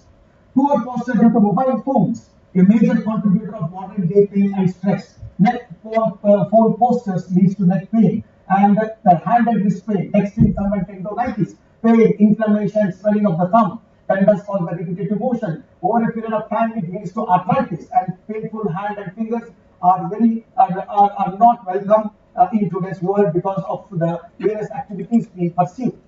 And other musculoskeletal disorders due to smartphone use, being upper back pain, neck pain, shoulder pain, elbow, wrist, and hand. The body parts that are reported with highest prevalence of musculoskeletal pain were the upper back 70.3%, neck 65.9%, and wrist and hands 68.7% only because of these mobile phones. So mobile phones are also known to cause radiation. It can damage your bone marrow, leading to leukemia. So multiple musculoskeletal issues and stress are major contributors of unhappiness in young. Bone roll 8, it's a storehouse. It stores 99% of your body calcium. And calcium is required to keep your bones strong. Calcium are the building blocks of your bones, and calcium is required for the function of all the vital organs of the body, like the heart, brain, and nerves. Bone roll 9, bone reserves. Your bone consists of 33% organic compounds and 67% of inorganic compounds, as depicted in the diagram there. Organic compounds are mostly collagen, and composition of inorganic is mainly calcium, and that is a good bone bank. And depletion of your bone reserves leads to weak bones in old age called osteoporosis. It is a silent epidemic. It's a big public health problem. 6.1% men and 21.1% women suffer from osteoporosis, and this is waiting itself to manifest as a fracture. 16% men and 31.1% women suffer from fragility fractures or old age fractures. So our happiness always, whatever profession we choose, we are always dreaming of a big bank balance, and our success is determined by the bank balance we have. Bankruptcy and insolvency are dreaded terms. Nobody wants to be a bankrupt in their life. I told you about your bone bank. We know about financial bank, but there is something called bone bank, and it's role in your happiness. Bone bankruptcy can ruin your happiness more than your financial bankruptcy. Banking rules are different. In bone bank, the rules are different, and your regular bank rules are different. A healthy bone balance is this, what you see on the left side of the figures. See, if you have this quality of bone, then it is good. But if you have a depleted bone bank, you can see how hollow the bone becomes. Instead of the normal bone matrix, you have got a hollow bone, and that leads to fractures in old age. So osteoporosis is a problem where 44 million of Americans have low bone mass, and the cost of osteoporosis treatment is $19 billion.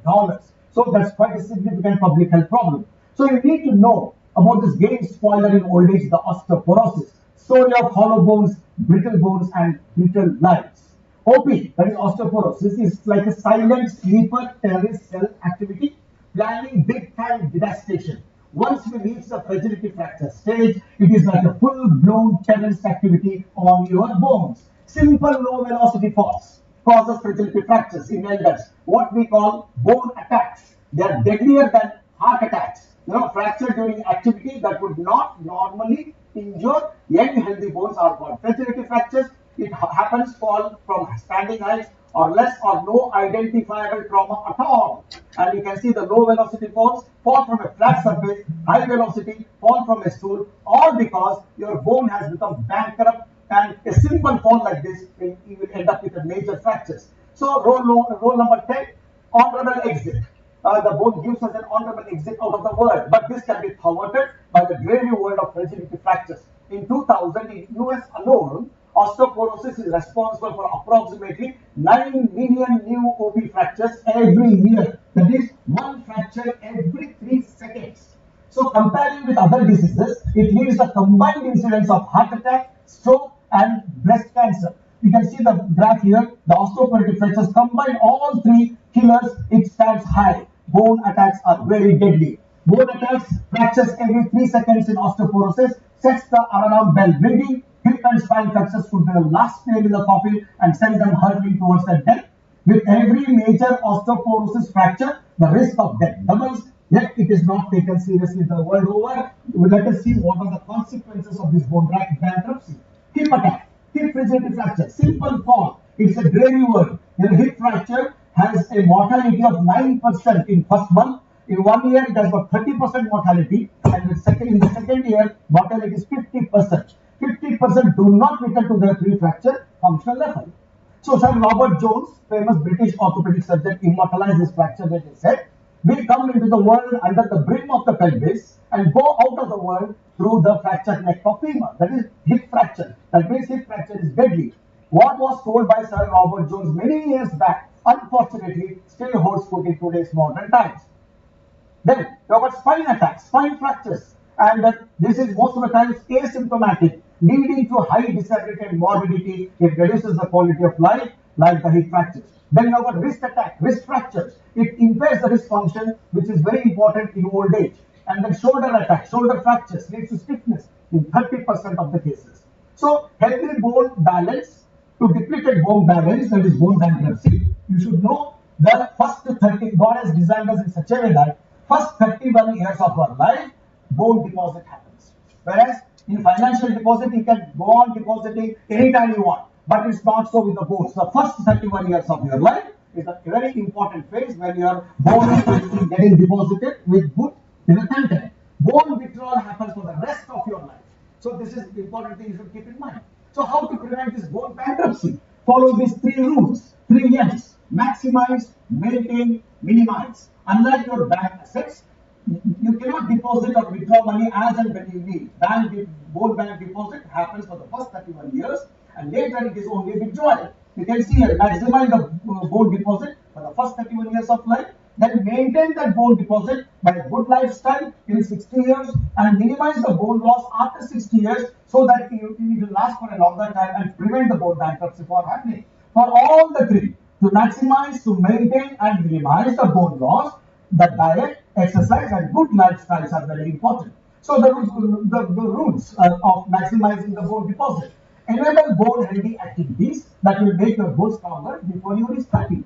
Everyone, child, adult or elderly, should eat this good homemade food to make your bones strong. Instill in your children the outdoor games makes their bones stronger, not playing with the mobiles, not sitting in front of the computers. Playing with your parents is still better. It bonds you emotionally too. And you have to disable these bone weakness activities within the first 30 years of your life. What are those? Children should be taught to avoid the junk foods. Dietary advice: everyone should consume calcium and vitamin D rich foods and stop eating the forbidden diets like that. Children should avoid bad habits like smoking, and they should avoid alcohol. Young adults should avoid smoking alcohol, which are bone friendly, unfriendly. Mobiles, laptops, video games, undesirable in children.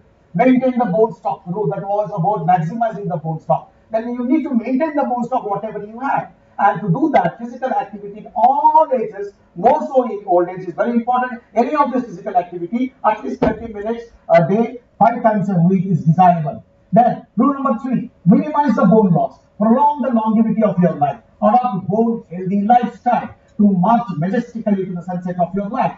Walking. For healthy bones in old age, walking for 4 hours per week reduces the fracture risk by 41% in women. And weight bearing exercise for healthy bones in old age. Simple activities like staircase climbing, gardening, housework, lifting weights is enough to keep your bones strong. And lifestyle changes: be active, exercise regularly, avoid smoking and alcohol, avoid beverages, avoid sedentary lifestyle, and avoid stress. Minimize the posture abuse. If you have to use a computer, adopt this proper posture techniques. So the take-home message for you is: your happiness is directly proportional to your bone health. What does bones do to keep you happy in all age groups? It keeps you erect, it keeps you mobile, it keeps your skin and face glowing, it supplies you with blood, it makes your defense system strong, it keeps your vital organs well protected, facilitates your body to work effectively, it keeps your mental illness away. You need to take care of your bones, and in return, bones will take care of you. This is an womb to tomb agreement between the two. The bone happiness cycle. Healthy bones leads to healthy life leads to happy life leads to happy family, and then happy society and happy world. You may have everything in life: name, fame, money, but to enjoy it, you need strong bones. You may be a celebrity, but your life will be miserable without mobility. Preventive approach is always the best. It saves us from the trauma of treatment. Prevent joint diseases, or else it will transport you to a wheelchair in the old age. Prevent posture abuse. Know all about proper and improper postures. Protect your skull.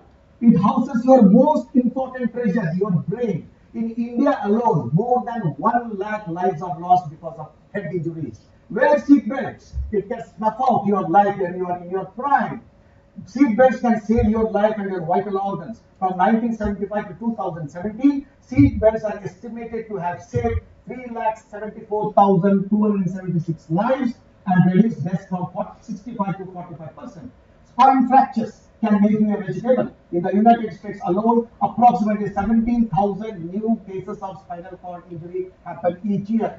Can any injury to any of this, the brain, the spine, give you a happy and stable life? Of course not. Injuries to these can be fatal. Most of them is due to RPAs, road traffic accidents. The least you can do is to wear a helmet and wear a seat belt. It is too small a price to pay. It is better than being brain dead or a vegetable. Protect your bones. It will protect your life. It will keep you happy and also keep your dependent family happy. Prevent osteoporosis. I propagate bone healthy lifestyle, which I told you, and you need to follow that. You need to prevent the fragility fractures by being aware of an entity called osteoporosis. You are aware of diabetes, you are aware of hypertension, you are aware of heart attacks, you are aware of stroke, but you are not aware of bone attacks that can happen through osteoporosis. It will maim you in the old age. So we need to prevent the fragility fractures from happening. How? In old age, your body is like a dilapidated building about to collapse. It is prudent to prevent its fall than pick up the debris later. Once a bone attack, always a bone attack. 86% of the time, if you break a bone in old age, you take it from the other 90%, you are again going to break the bone. It is like saying lightning never strikes twice at the same place. But osteoporotic fractures definitely strike again and again. So it is always better to prevent it. Anti-fall measures in elderly, very important. You have to tell your grandparents, your parents to follow these measures because you don't want them to suffer from fragility fractures, which will be debilitating on their part in old age. 95% fragility fractures happen due to falls. No one wants to suffer or die with broken bones in old age. Hence, it is very important to prevent falls in old age. What are the anti-fall measures everyone should adopt? Very important in old age to correct the vision and the hearing, so that you see properly and you hear properly and you don't fall. Suggest these bathroom and safety room measures to prevent falls. Most of the falls happens in the bathroom. And then suggest staircase safety measures. Lighting, the children playing with, all that, can cause falls in old age people. And you know about sarcopenia. Sarcopenia is weak muscles in old age. You might have seen old people with strengthened bodies. You can see the body, that is because of the muscle mass that is wasted, and that is called sarcopenia. It decreases by 50% from age 30 to 80. It leads to frailty and falls. So nutrition, exercise, physical activities and walking aids to prevent falls in senior citizens. Sarcopenia with osteopenia, that is weak muscle with weak bone, is a partners are in crime. Both are partners in crime. We call that as osteosarcopenia. Increases the incidence of falls. Partners in crime that can send packing you out of the world. So we need to be careful about the weak bones, of the weak muscles. Weak bones and muscles means more falls. You know this famous singer, Vani Jairam? She died recently because she ignored these anti-fall measures in old age. Even a slip and fall at home can prove to be lethal. She is an example. A famous Indian singer fell to her death at home due to a forehead injury. A simple walker like this would have saved her life. So let us not take things lightly when we reach old age. So a quick recap: to have a happy, healthy, long life, know the 10 bone rules and know the 10 bone healthy tips to keep your bones happy. These 10 tips will strengthen the 10 roles of your bones that will lead to a healthy life, lead to a strong body, mind and emotions, all ingredients for a happy and successful life. We may be anything. We may be a great, a management expert, or we may be a great artist, but you need a good, strong bone to enjoy all this what you are working. So, healthy bones, happy life. Happiness is directly proportional to a bone healthy life. No two words about it. You have all come here because of your goals. You are sitting here because of your goals. You'll get up and go home because of your goals. Because it is the locomotion which is the most important thing your goals give you. The day the locomotion ends, that is the end of our life. So hope you enjoyed this 3E edutainment, of education, empowerment, and entertainment. So how do you want to be in your old age? On a wheelchair or on your two strong legs? You have to decide that today. How do you want to live and die? Walking or lying in old age? Your action begins now. Healthy bank account versus healthy bone account. Your bones play a very big role in both your accounts. Guarantees happy life. Know that the bone banking and your regular banking rules are different. It is the first 31 years of your life in bone bank. Then rest, it is only withdrawal. It's not like your regular banking things. So financial independence everybody wants. And disease independent life we always should aim for. Because if you have a disease independent life, then you have this financial independence too. Otherwise, you will end up spending all your money on getting that disease independent life. I present this TEDx entertainment talk to my mother, late Sampat Kumari, for who I am today. And I am a recipient of the 4th highest Indian Civil Award and highest award in the field of medicine, Padma Shri Award and Dr. B.C. Roy Award. And thank you NMIMS for the TEDx invite. It was a pleasure to be with you all here and share my thoughts on the subject which I love most, the orthopedics and my goals. Thank you very much.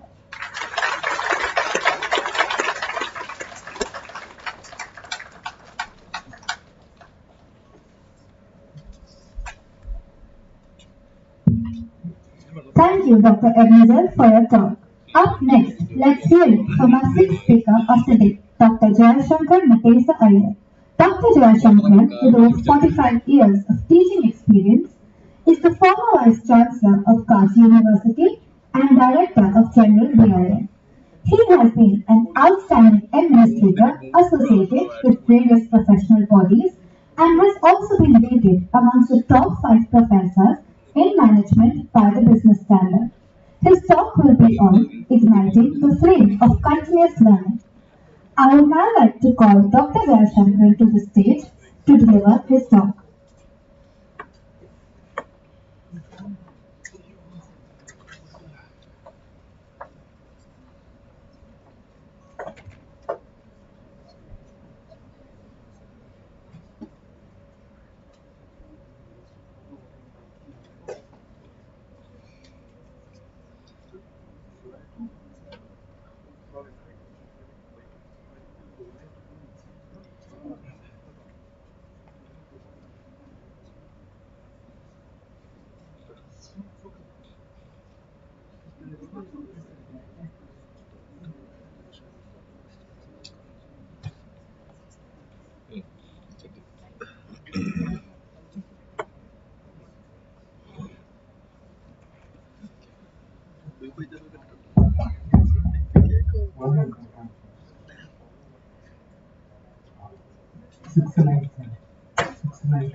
Good evening to all of you.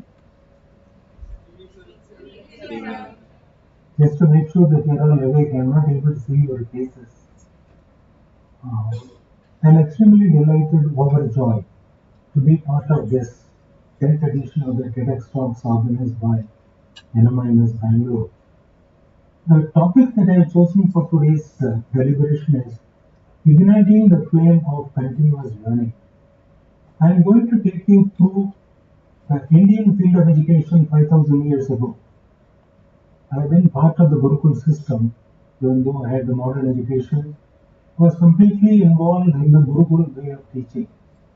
One of the greatest contributions of the Indian civilization to the entire world is in the field of education.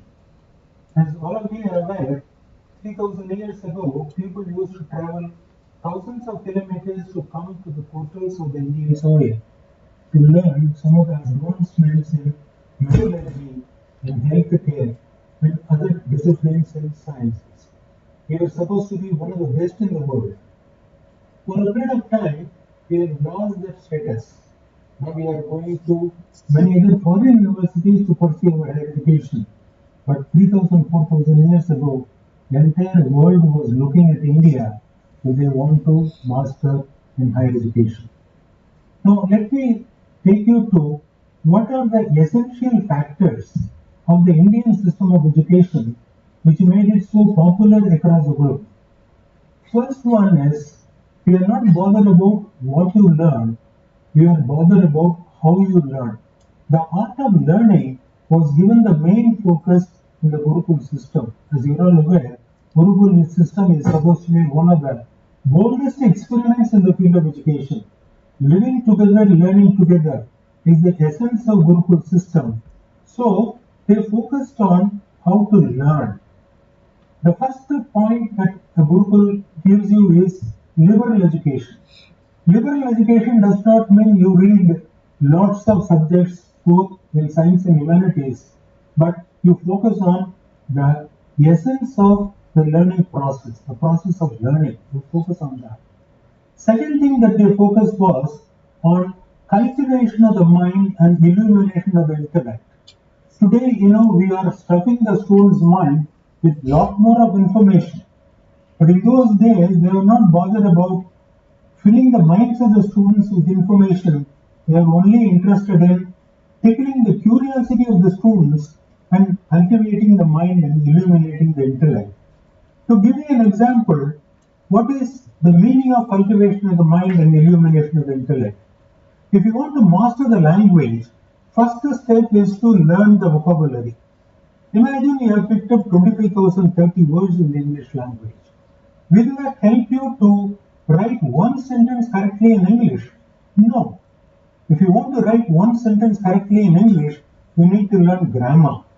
Even if you master Wren and Martin and you have 25,000 words in your vocabulary, will you be able to write one poem like Keats or one drama like Shakespeare? If you attempt to write a comedy, it will result in a tragedy. Just this vocabulary and the grammar will not help you to write one Keats poem or one Shakespearean comedy. Therefore, there is something which goes beyond this. This is precisely what they called as cultivation of the mind and illumination of the intellect. But then the question is, how do you develop this cultivation of the mind and illumination of the intellect? Not just filling the mind with information. Today in modern education, we focus only on rote learning and filling the minds of the students with information. In the olden days, they were focusing on developing the intellect to the sharpest level. That's what they did. Even though the ancient rishis were extremely good in their philosophical discourses, they were actually down to earth. Whatever I am going to talk today, it's in Upanishad, which is 5,000 years ago. So the Rishi starts by asking the question to the students. We all have interaction with the external world only through 5 senses. When the baby is born, what is the first sense that is operational for the baby, for the just born baby? Can someone make an attempt? The Rishi says the first sense that helps the baby to interact with the external world is Sabda, hearing. That is the only sense that is developed for the baby. Imagine a 2-month-old baby. Aishwarya Rai comes and smiles at the baby, or you show 2,000 rupee bundle notes to the baby is not excited. If the same Aishwarya Rai and 2,000 bundle note is shown to you now, I know all of you will be excited. At that age, the baby understands only one thing, namely hearing. The order in which these 5 senses are developed, Rishi describes in the Upanishad. He says, first sense that is developed is Sabda, second one is the touch. Sabda is the first one, Sparsha is the next one, the touch. That's why when you cuddle the baby is able to enjoy it. Third one is Rupa. The baby will be able to see probably after 6 months. Retina is not fully developed. Then Rasa, the taste, it develops only when the baby is at 9 months old. That's why you do Annaprasanam at the age of 9 months or 1 year. Last one that is developed is Gandha, the smell. This is the order in which the 5 senses are developed. So the first sense that is developed at the time of birth itself for the baby is listening, hearing. Therefore, the Rishi, when he is addressing the students, he says, develop the ability to listen. You must be able to hear. Actually, scientifically, it is shown if at the younger age, formative years, the baby is not trained to develop the hearing, then the entire life there is a disability in learning for the child. This none of us know. Most of the time, modern children, they have a disability to learn because when they were young, we have not developed the ability to hear. That we have not developed. So when the baby is young, the parent must be able to talk to the baby most of the time. We don't have time to talk to the babies. More and more you talk to the baby and develop the hearing ability, the child will become a fast learner. Because learning is happening only because of listening. Concentrated hearing is listening. You must be able to develop this. So after talking to the students about the importance of listening, the teacher looks at the teachers. The Rishi looks at the teachers and then tells them, if you want the students to become best listeners, you must become best speakers. Unless you are an effective speaker, how do you expect the students to be best listeners? Today, those of you who are teaching communication skills and soft skills focus on the listening skills. But none of us are focusing on the teacher's ability to speak effectively. How to speak effectively, that we are not focusing. We are only advising the children, the students, to become a good listener. But we are not telling the teacher how to be an effective speaker. So, the teacher moves on to how to become an effective speaker. Before coming to speech, again he says it is not the medium of communication which is important, not the content of communication which is important, the form of speech is more important. The form of speech is linked closely to the voice production. How do you create a voice? He focuses on that. Very, very interesting.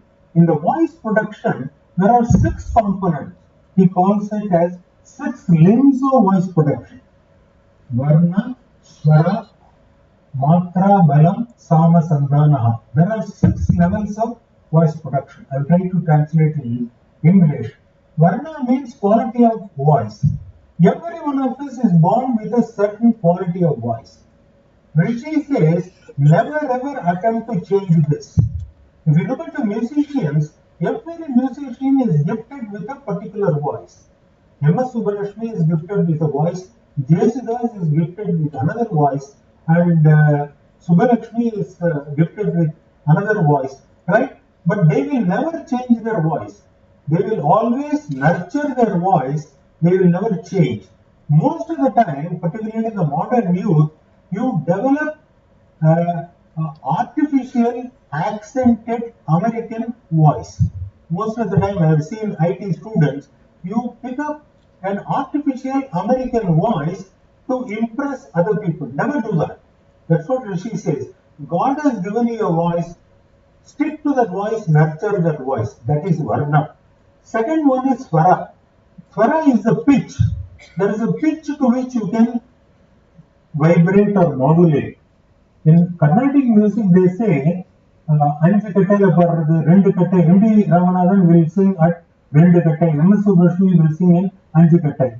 There is a range through which your voice vibrates. That is Swara. Everyone should know within what range my voice will vibrate.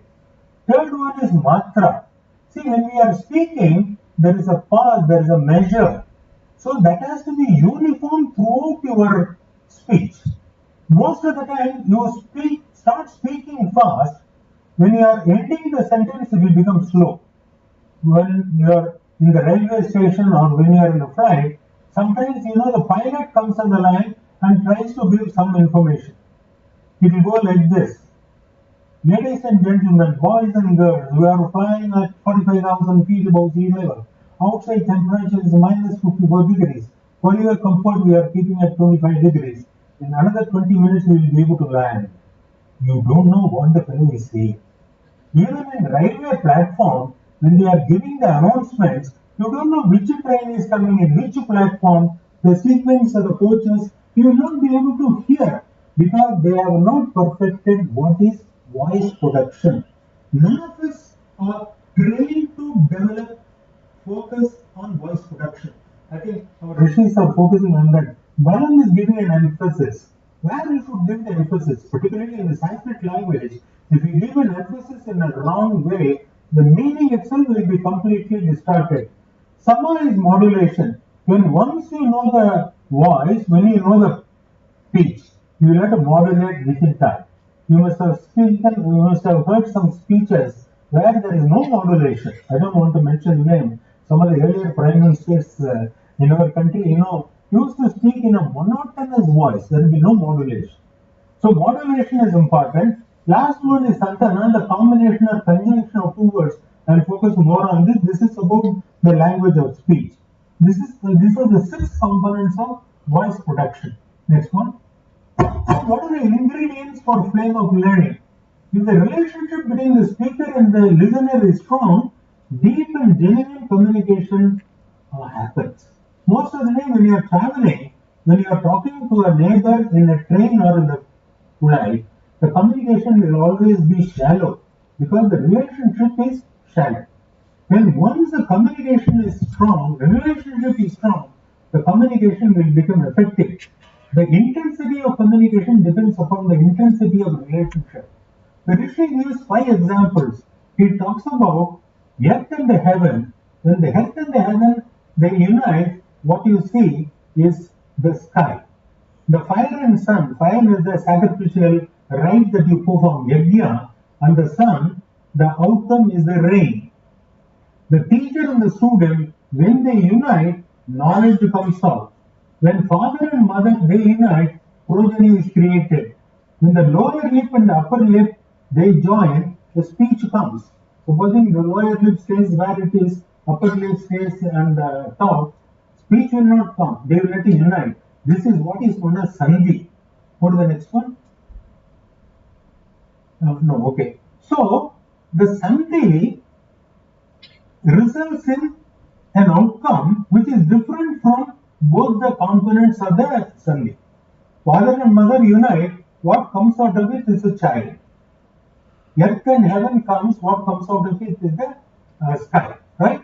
Therefore, he is saying there is an inducer for this union that is known as santana. The difference between sandhi and santana, sandhi is 2 objects are coming together, but there is an inducer for this union to take place, which is santana. So, to take the example of a father and mother unite, there is an urge to unite. What is the nature of this urge? If this urge is only biological urge, then the quality of the child will be different. If the urge is through love and affection, then the child quality will be different. If the urge is to produce a human being who will be able to transform the entire universe, like the way Adi Shankara's parents, prayed for a child who will be able to transform this universe, Adi Shankara was born. Therefore, the urge to unite is the strength of that relationship. If the relationship is strong, the quality of communication will also become strong, and that is why when you listen to somebody, grammatically the sentences may be correct, it doesn't have an impact on the audience. It will have an impact on the audience provided the teacher or the speaker is able to connect with the emotion of the audience or the emotion of the student. That's why in the Indian context, the Guru Shishya Parampara is always focused. Nowhere in the world, this Guru Shishya Parampara is sanctified, is considered sacred. And that is a prayer that is given in our scriptures. Sahana Bhagavato, Sahano Gunaptu, Saha Vidyam Karavavahe, Tejasvina Vahe Mavid Vishavahe, Om Shanti Shanti Shanti. This is a common prayer by the teacher and the student. They pray to God We are walking towards the common objective of acquiring more and more knowledge. Therefore, let this relationship be strong. Let there be no dvesha amongst us. Whenever there is a dvesha, the quality of communication will get disrupted between the teacher and the student. Therefore, the essence of keeping the flame of continuous learning ignited and alive without getting extinguished or dimmed throughout our life is to preserve this sacred relationship between the student and the teacher. I think that is the essence of the uniqueness of the Gurukul model of India. I am sure that all the students and teachers here will be able to develop a unique connection between the two so that our learning will become deep, our knowledge will become very, very useful to the society. Thanks for the opportunity. Wish you all the best.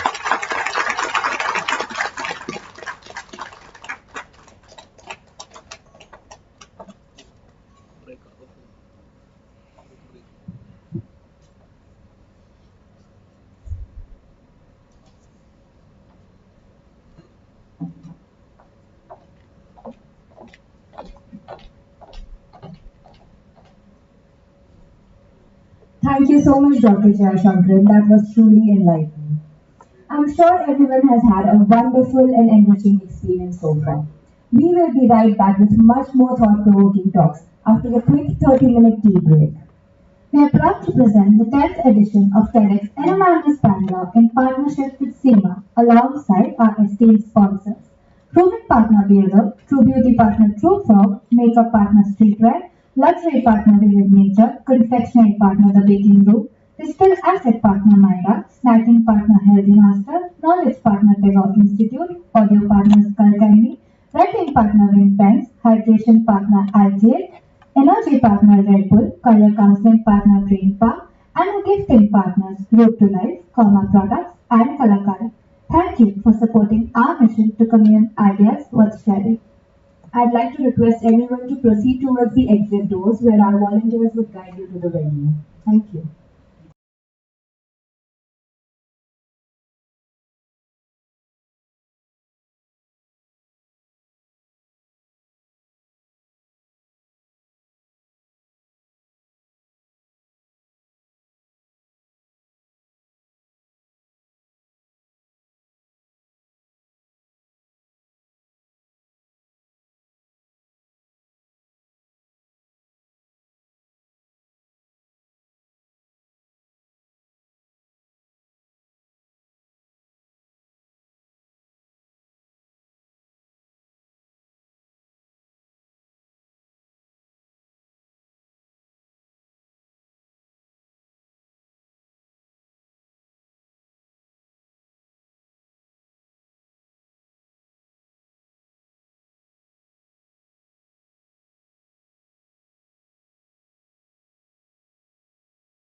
Ms. Suparna Ganguly for our talk. Ms. Suparna Ganguly is the co-founder of CUPA. CUPA is the first ever animal shelter of its kind in Bengaluru. She has worked tirelessly over the years to provide solace and well-being to several thousand animals. She has been chosen by the Government of India as the 2015 recipient of the prestigious Nari Shakti Puraskar for her outstanding contributions to women's empowerment. Her talk will be on Behind the Veil. I request ma'am to come up on stage and deliver her talk.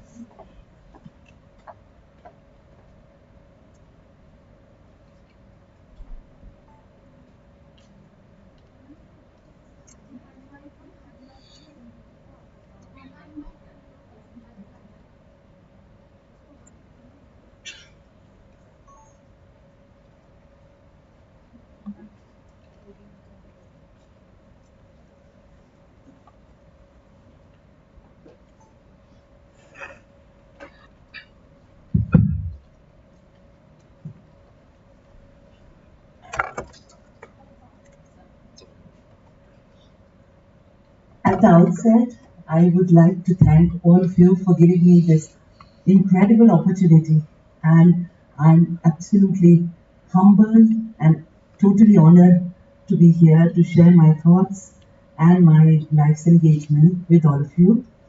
It has been a personal journey, but a lot of truths have emerged, and I thank you for giving me this time and space to talk about it. My talk is entitled Behind the Veil because I feel a lot of the lot of tortures and the lot of hidden, concealed lives that animals lead in captivity, especially in captive conditions, is not known to the world. And it took us many years of understanding how we could make a little difference. Even a small difference is a huge difference in their lives. And at the beginning, it was very unclear how we would go, what we would do. And in the time that I was growing up, in the 70s and 80s, animal activism, animal welfare, veganism, these were words that were not even understood, not properly comprehended. There was hardly any consciousness around animal welfare issues or animal work and the kind of the movements that were happening or were about to start almost started at the time we just entered it. It was an innocent, active engagement with relieving the suffering and pain of animals. And little did we know that in the 20 years or in about 3 decades, the movement has become that much more widespread, deeply understood now, research driven by activism, I would say, and a lot of interest in their suffering has led to groundbreaking work in various fields, like in the milk industry, for example, in the egg industry, in breeding of domestic animals. All this happened in the last 20 years. Before this, as we started our work, it was very little known. It was just innocent kind of helping, protection, rescue, sheltering. And then this whole field started opening up, and more people came to understand what animal welfare and what animal activism actually means. When we started in the beginning, I would say that it was inspired by a wonderful, incredible English woman called Crystal Rogers. And she actually opened our hearts and our eyes to the sentient being of animal consciousness. And when we started working, we understood the multiple layers of suffering. And they are so capable of suffering, even from the most delicate, fragile chick to the mighty elephant. They are capable of as much suffering as humans are. And unfortunately, humans are the agents who kind of govern almost all aspects of all animal lives, especially domestic and to a large extent wild as well. As we were going through these things, and we found, at least I was so fortunate to land up in Bangalore, where with a wonderful team of co-workers, we founded the organizations that would actually, I think, be path breakers. Because Cuba, when it first started, and the Wildlife Rescue Center, it all awakened people's hearts and minds that animals needed help. And as we started working and opening shelters and speaking and getting into awareness classes, education, rescue, ambulance service, the entire environment was changing. And I must say we were met with a lot of support. A lot of people came forward to help. There were things that were unfolding before us. And as we started understanding even more and more of the hidden secrets, there happened to come an experience in my life that changed me completely, and that was something that was very powerful in its. How does this go? 1 second. As to go back, as we began the organization with its work with various species of domestic animals, we became almost like a generic term for welfare in the city, and helplines and all would be just called by the name, saying that, contact so and so, contact this, contact that, and it was always coming back to what we had started, what gained root, what was nurtured and nourished in the environment of Bangalore. As all this was happening, one day, as we were in the midst of our daily routine, we were called for an inspection by the forest department to a temple where they had received complaints about some elephant that was being abused or whatever. We very innocently went along because I don't think we had even the slightest knowledge of what we were about to see and experience. And what we saw that day, chilled me beyond belief, because I never knew that these things were happening and were rampant in our country, in fact. It's just that nobody knew the truth behind that. There was this young bull elephant. I'm sorry, the photo is very smudged, but it was taken in 2003. And there it was on scorching marble floor. It was absolutely crisscrossed with chains. It was being beaten without mercy, and with ankush, stakes, batons, everything that they could get hold of. One sitting on top, one below, and the animal was squealing and wailing, and tears were running down his eyes, and he just could not understand what these people were saying. They were talking in Malayalam, and the animal had seemed to have come from Arunachal Pradesh. It had transited through Kerala. It was an astounding scene which really chilled us. By the time we filed police complaints and things, we had processed what we saw, and we realized it was very common. It was happening everywhere, and it was quite a natural behavior mode with elephants that we see with us, around us every day.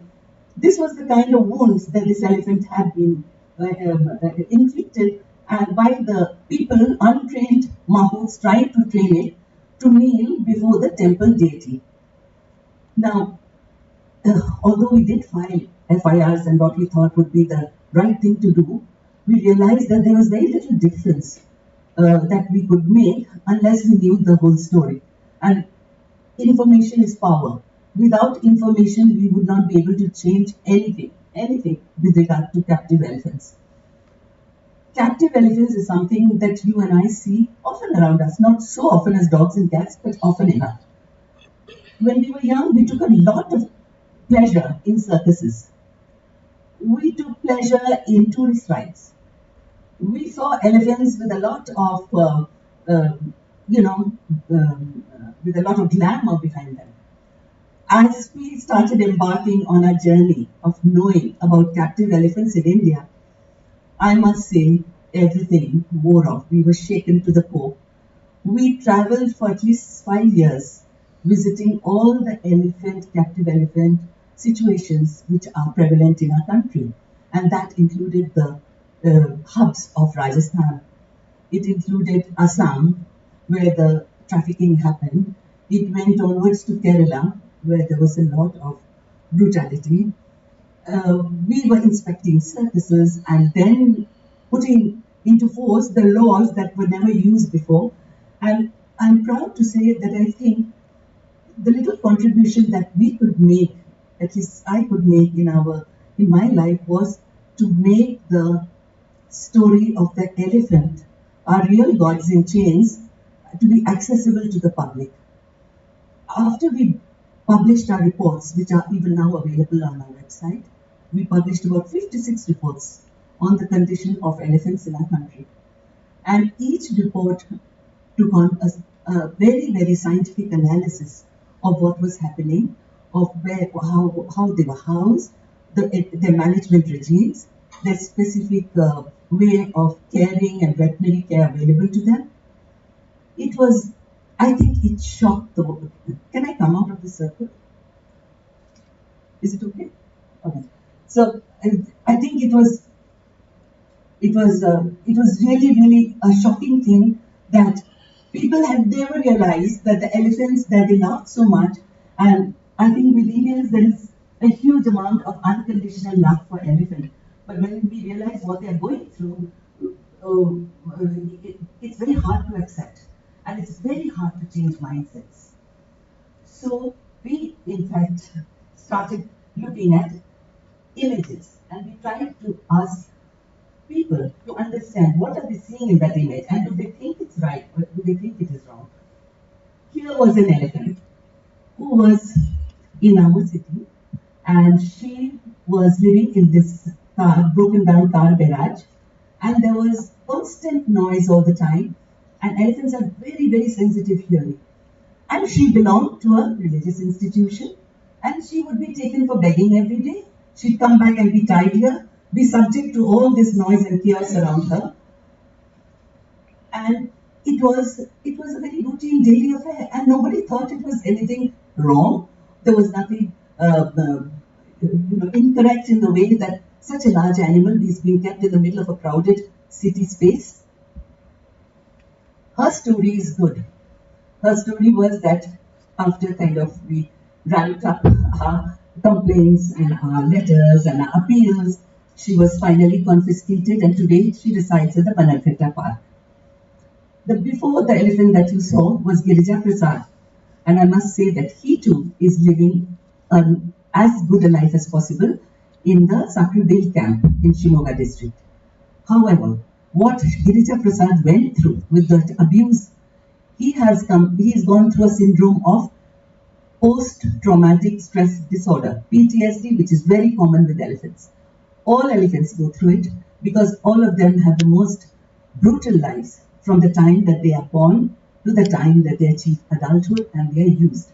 And therefore, when these two animals, there were 3 in the city of Bangalore, and by 2006, I think 2 had been rehabilitated. Process was very slow because people still had to process and understand how to handle it, what to do, how could you upset institutions, how could you maybe, have public misunderstand. There are so many sentiments, there are so many things around an elephant that it's difficult to go forward like in a dog or a cat case. You can't do it because they are layered over with political, religious, social, lots of layers of turbulence around them, I would say, because anything that you touch has immediate repercussions elsewhere. And as this is the kind of picture that is very common in our religious institutions, and in our part of the world, it is much more common than in North India. Now, these are animals that have been brought at a very young age, probably as a calf, has been captured from the northeast, has been trafficked like they traffic illegal drug trafficking, child trafficking, women trafficking, same way elephants are trafficked. And you'll be surprised to know, and as we were, that elephants do not breed in captivity. So every elephant that you see has its source in the wild. Somewhere in the wild, it has been captured and by tribals has been handed over to middlemen. The middlemen then do the brokering with all parts of India, and huge sums of money are exchanged for these animals to come to be where they are. And when they come to be where they are, in our part of the world, it's a little different in North India, but in our part of the world, they are subjugated to the worst housing and keeping conditions. They're usually housed on concrete floors. They are left for begging on the streets because the temples don't want to spend money. So they give the livelihood,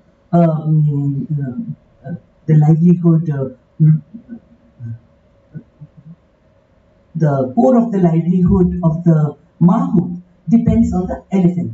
So he's not given a salary, he's not given any resources. He uses the elephant as his resource to earn money for his family and for his upkeep. And for festivals, they are brought into. And for wedding processions, marriages, or for any functions, they are rented out. So the revenue is shared between the Mahout. We cannot blame the Mahout here. He is a victim.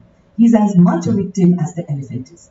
And the people that would be to blame would be actually no one to blame as such, because the vista is very vast. It has all evolved due to tradition, culture, or whatever you may call it, but it has become a perverse means now of earning money and of exploitation. It's complete commercialism and crass exploitation, and that too for our Schedule 1 wildlife, and which is dwindling in numbers. It's not that they are going up, the numbers. Their spaces are going down. So they are constantly coming out of their wilderness space because they have nowhere to go. And as they go from one forest to another, it's all crisscrossed with developments, with dams, rivers, railways, call it what you will. And so they are fractured. So today their population is very susceptible to inbreeding or to any kind of disturbance. And therefore we can't have this luxury of babies being poached from the wild, brought into the thing, made to die miserable deaths, and then and then say that this is a continuation of our tradition. It's not anymore. It's something very, very morally unethical, what has been happening and what is now uncovered for the first time to people. These are the male elephants of Kerala, where they are used extensively for the Puram festivals. Now all these are young tuskers, and they are so badly abused, and you can see from their leg wounds, and you can see from their backs and their thighs, and they have been beaten and brutalized because they have to withstand the crowds, they have to withstand the noise, and they have to withstand firecrackers. And no elephant, males in the wild, are ever together because they have their territories and they have their distance they maintain from each other, because they need to only access, they usually live in small bachelor herds, and they access the females only during the mating season. There's always a competition among the males. To have these kind of 30 males packed close to each other, their stress levels are so high that they can explode, and most of them are sometimes in mass, which is artificially suppressed. They are beaten, brutally subjugated, and put forward for these festivals. And I have been to Puram, and after Puram I had to recover for at least 2 days because my mind went blank. It was horribly distressing, the kind of crowds, lakhs and lakhs of people packed close. The decibel sounds are so high that there were window panes shattering in the nearby gullies and alleys. And these animals probably, they must be gods if they are able to withstand this. They must have been suppressed with some sedation. And I hope they were, because there was no way that a wild animal with sensitive sound hearing totally injured in many places, they are being made to withstand things like this. It was not known the extent of what they were going through till this research happened and started uncovering the acquisition and the transfers and the way they are used and sold and made to perform. This is a natural wild elephant herd. I think you may know that elephants have a matriarchal society. They are led by the wisest and the most experienced of the female elephants, and they are a very, very affectionate society. The way they look after their children is probably the better mothers and families than humans are. They always have the baby always protected. There are multiple mothers, aunts, one mother, multiple aunts, grandmothers, and other female herd members who closely monitor the baby. The baby grows up with only play and feeding, and they are never brutalized. The way they come into, their only tragedy of their lives is not even death. The tragedy would be if they are captured. And since we have 2,600, close to 3,000 captive elephants, these 3,000 captive elephants have come from the wilds of Indian forests. They have been transferred, trained, traded and sold to terribly distressing situations, and they have been separated from lifelong bonds because elephants make lifelong relationships. Their matriarchal herds is for life. They will never split. Their males are separated when they approach adolescence, and they form their small bachelor herds. They are not solitary. They are also very social, and they come and meet their own herds. They sometimes leave the herds. Once they won't come back to their mother herd because they will not mate there, because it's related by blood. They will be driven off by the seniors of the herd members to another part of the forest where other herds can mingle and reproduce. That much intelligence and that much awareness that the elephants have, sometimes it also rivals human understanding. How much of the sheer kind of brain power that they exercise in managing their survival and their lives and their living. They also are natural gardeners. Their dung is very precious in the forest. They attract all kinds of insects and lizards. They form small ecosystems. They naturally replenish the forest with new growth. They clear grasslands. They find paths. They are one of our keystone species. My whole focus in life became that we, at least from my side and from our group, we have to convince the government of Karnataka to do something for the elephants in our country, at least in our state. Karnataka has the biggest numbers of wild elephants, about 6,000 wild elephants we have, and we have about 35 to 45 elephants in captivity, most of which are in very poor condition. In this captive numbers, I am not taking the forest department's numbers. They have captive elephants in the camps, which is Shakrabel, Bandipur, Nagarhole, Muthodi. These are elephant camps owned by the government for their own work. We are not including that because government has its own way of working and are doing a good job with their camps. Where we feel intervention is deeply required is with our private ownership.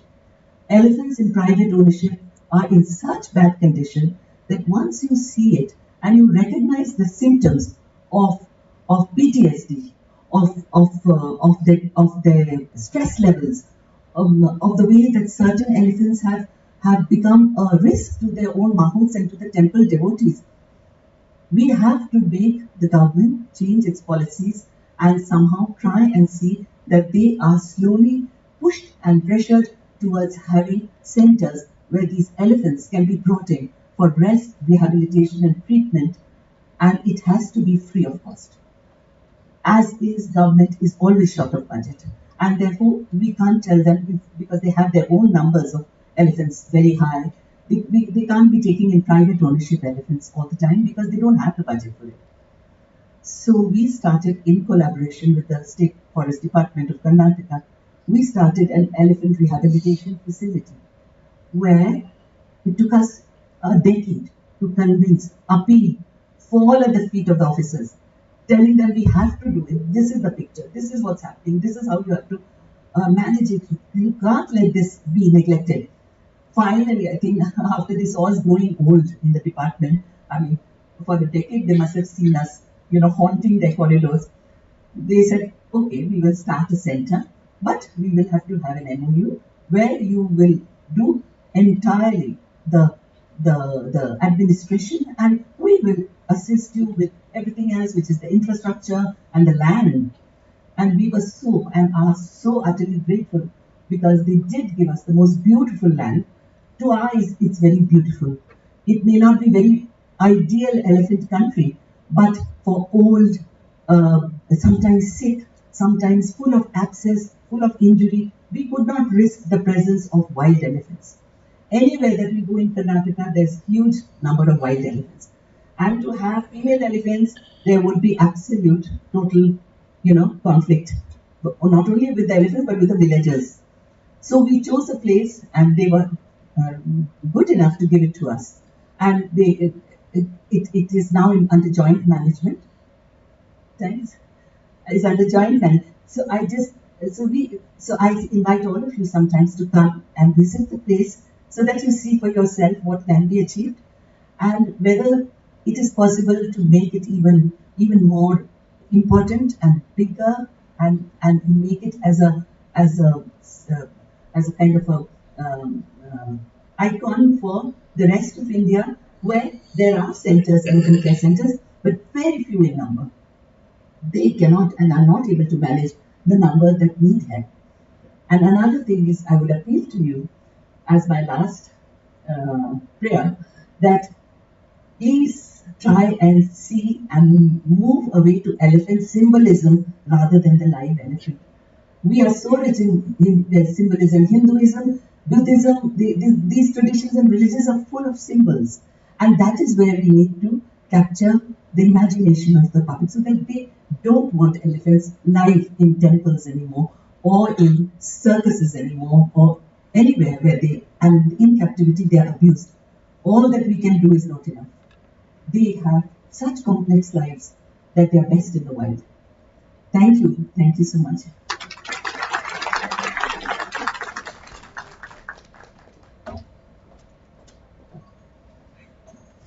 Thank you for your talk, ma'am. The stage is set for the last speaker to grace us with her eminent presence. To end the day, we have with us Ms. Pallavi Parikh. A diversity, equity, and inclusion expert, Ms. Parikh is the founder of Ungender. Ungender is a platform that provides organizations and individuals with tools and resources to create an inclusive and equitable work environment. She comes with a rich experience and is passionate about creating a world where everyone feels valued and respected, regardless of their gender, race, ethnicity, sexual orientation, or any other aspect of their identity. She has been recognized for her work in the DEI space and has been featured in various media outlets. She will be talking on Journey to Justice. We now invite Ms. Parikh to come up on the stage and deliver her talk.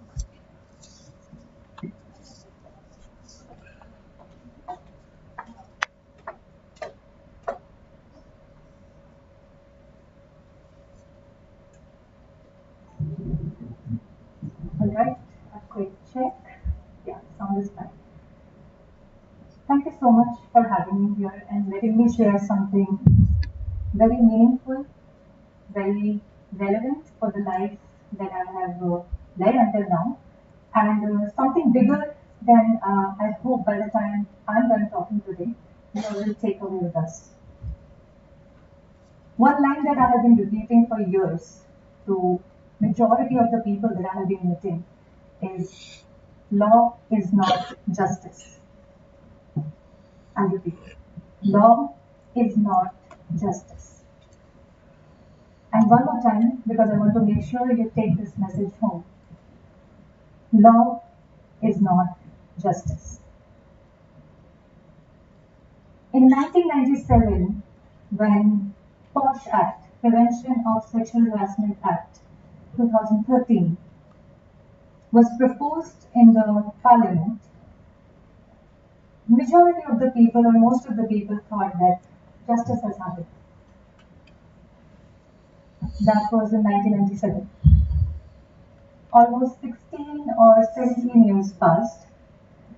In 2013, the bill became an act. Almost 16, 17 years. We again thought justice has happened. We are in 2023 right now, almost 10 years since the act was enacted. Since everybody got to know that now there is a law that takes care of ensuring the well-being, safety, dignity, continuity of career growth, opportunity of women associated with businesses, either as an employee, as a visitor, as a customer, in any category. But in 2023, which is almost 10 years now since the Act has passed, justice still has not happened. So one more time, law is not justice. Today I want us to understand what does it take as we make justice happen. Who are the people who can make it happen?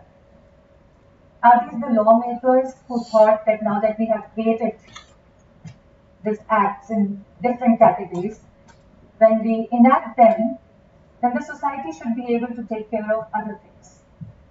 That means that if it has been created to prohibit a certain behavior or encourage a positive behavior, then as soon as we have passed these 20, 30 or sometimes 100 pages of content, suddenly the society will change. Those things, those elements in our society will cease to exist. So that's definitely not the case. I'm standing here with the age of this law almost close to 26 years and still don't see the justice happening as of today. What it takes is for our 6 pillars which should exist for this to happen. Let's walk through them one by one. The first and foremost thing is for somebody to actually take accountability and ownership of making it happen. For people who are just reading things in the newspaper or watching the news bulletin telling us that from now onwards we have this and this to protect the rights of a specific segment of our society, it may be a little difficult because there's an invisibility out there for us. But when a piece of commandment is passed, who is going to execute it? Who is going to say that if ever things don't move, if ever this does not happen, I'm the one who you can hold accountable and responsible. You can come after me. You can ask me questions. I'll be the one to deliver. So we are talking about individuals or authorities who are accountable as well as responsible for making sure whatever is written on those pieces of paper are actually executed on the ground. Now I'll not talk about other aspects, but let's stay true to the POSH Act. Once again, reminding everybody, it's Prevention of Sexual Harassment Act 2013. For this one, the ownership went to the Central Ministry, Ministry of Women and Child Development. From there, it has to be passed on to different state departments. Now the states are big. Sitting in one office, you can't do everything. Then it went to the district authorities. From district authorities, it then went to the talukas, the villages, the most rural segment of our country. So if I have to name some authorities, it would be the district officers, which could be our district collector or district magistrate or assistant district collector or assistant district magistrate. These are the existing positions. People are holding these positions already, but this is additional role that is given to them. That means somewhere from the Central Ministry of Women and Child Development, a notification needs to be issued that needs to go to all the state departments. And there's a different confusion, by the way. Not in all state departments you have a Department of Women and Child. In some states, it's combined with social justice or social welfare. So the authorities are not really clearly titled as well. So sometimes when the letter goes, people in the office are wondering, is it under us? Is it something that we are supposed to be taking? And before you start wondering, there shouldn't be that much confusion. Please understand that with responsibilities, there is also an issue of funds that needs to be shared.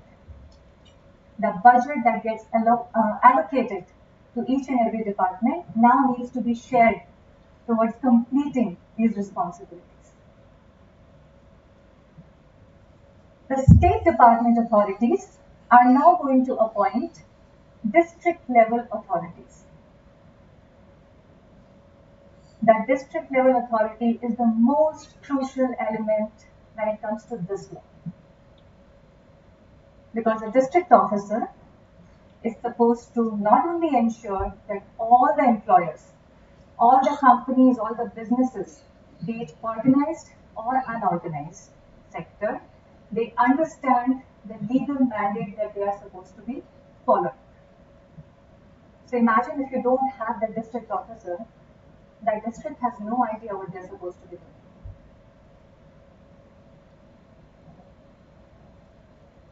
If the district officer doesn't happen, there's another thing which is not happening. So every company which has 10 or more people should have an internal mechanism. It's an internal code that sits in every company, which allows easy access to justice for any grievance that a woman associated with a workplace needs to access or needs to reach out to if ever she experiences something which she is not supposed to be experiencing under this law. But for all those workplaces, all those offices where they have less than 10 people, the law was very thoughtful about it. So it said there should be a local level team which these women should be able to access. So we have both the verticals.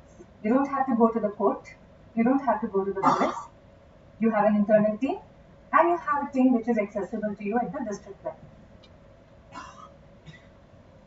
So for all the women who are working in the farms, in the forest, on the road construction, in sectors where they don't really have payrolls and nobody knows how many women come and go, for all these women, if there is no local complaints committee, justice isn't really there for them. They don't even know how to go and access it. Now, in the absence of district officer, one more thing is not happening. One more authority, which is the nodal officer. See, the district level authority, this local team, is sitting in some important city of that district. Some nice office which is there, not really roaming around. We won't really find them sitting under the tree. We don't really know. There's this one single address where you will have to go and access them. You'll have to reach out to them. You'll have to find them. If I'm sitting in one village here and they are sitting here, mobility is an issue for me. I not only have to know where to find them, I also need to know how to reach there. So in the absence of that, and a lot of people tell me they can call. So I'll not get into the connectivity and mobility issues that women have. We are not the reality. All of us have smartphones here. But the world for women is not really that connected. Okay, but that's for some other day. So that's why the law said, let's have nodal officers. Who are nodal officers? These are the people who are going from village to village, talukas to talukas, roaming around, doing their other duties, collecting insights from different villages and rural areas and bringing insights back to the district level authorities. If you don't have a nodal officer, I as a woman who is experiencing a misconduct, a harassment, and I would like to reach out to somebody who is actually appointed as per this law to fix things for me, to give me a recourse, to give me a relief, does not happen. Justice doesn't happen. Law has happened. Somewhere in some room, it has happened, but for me, justice has not happened. Sorry. This is just about one level of authority, one level of accountability and responsibility that we are talking about. It took us almost 5 years to actually appoint all the district officers. So from 2013 till 2018 and even beyond, it was a piece of paper that needed to be given. The district officers also keep changing because it's a more of a position-related appointment. So it's very difficult for you to tell me whether it's Pallavi Parekh or if it's Pallavi Sharma or if it's Pallavi Gupta or if it's Pallavi Maheshwari. You don't know who that person is going to be. It's a position that is getting assigned. So authorities, accountability, responsibilities is very important. This is your first pillar that needs to happen. Your second pillar. If I have been told that I am the district officer, or I am the local committee person, or I am the nodal officer, I need more than that piece of paper. I also need to know what exactly I am supposed to be doing. I need training. I need knowledge. I need to know how exactly I should be executing things. If you are telling me that I should be appointing local committee members, how should I go about finding them? How should I roll out the appointment? What's the process? So if you're leaving it for me to figure it out, it's going to take time. And it has taken time. When I have worked with district officers, when I have worked with nodal officers, there's so much ambiguity in the way this can be executed. We need processes to be set up. We need standardization. We need infrastructure. Smallest thing, you can appoint a local complaints committee, that's the team. Where will you make them sit? There are no offices for them.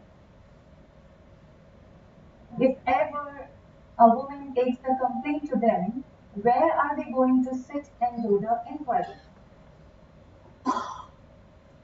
If there are complaints being given to them on a paper, it is a hard copy of paper that is being given to them, where are they going to store it? We are leaving it to them to figure this out. We think it should already be addressed, right? There is a district office, just go and put it there.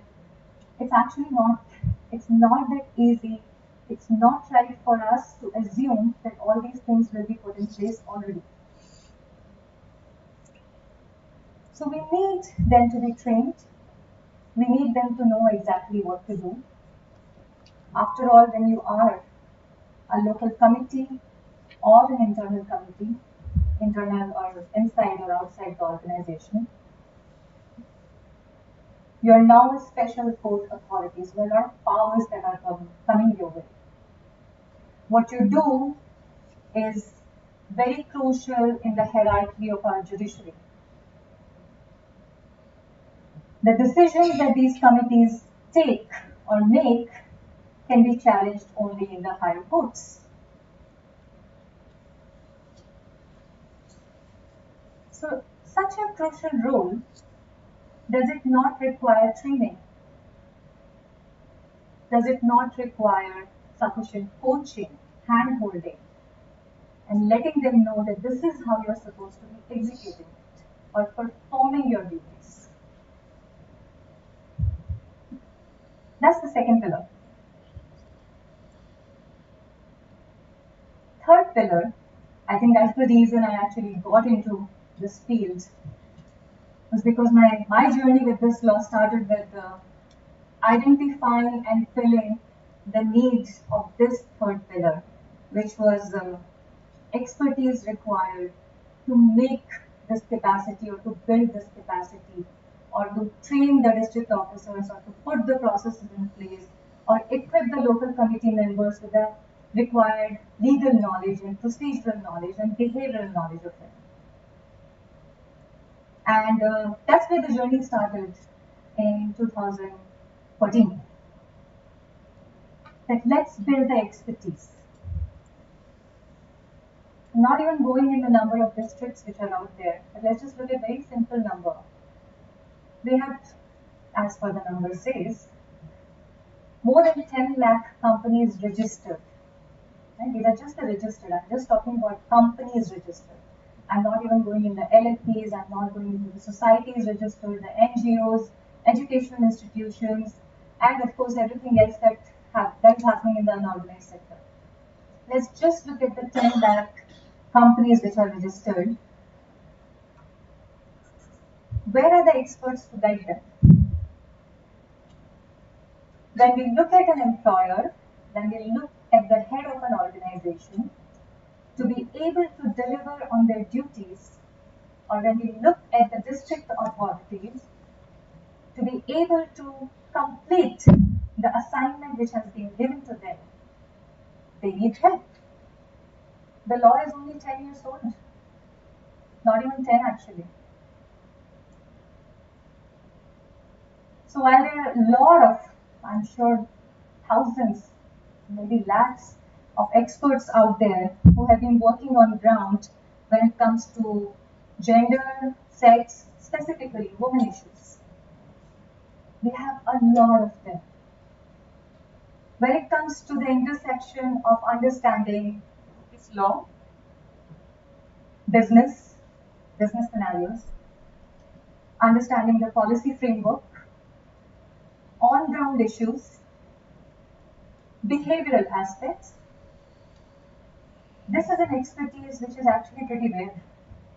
And I'm talking about expertise, right? Because when you want to have somebody guide you, you will look for an expert. You want to hear from somebody who can come and tell you how to do things right, so that you can rely on them. We are still building that expertise. It's not easy to find them.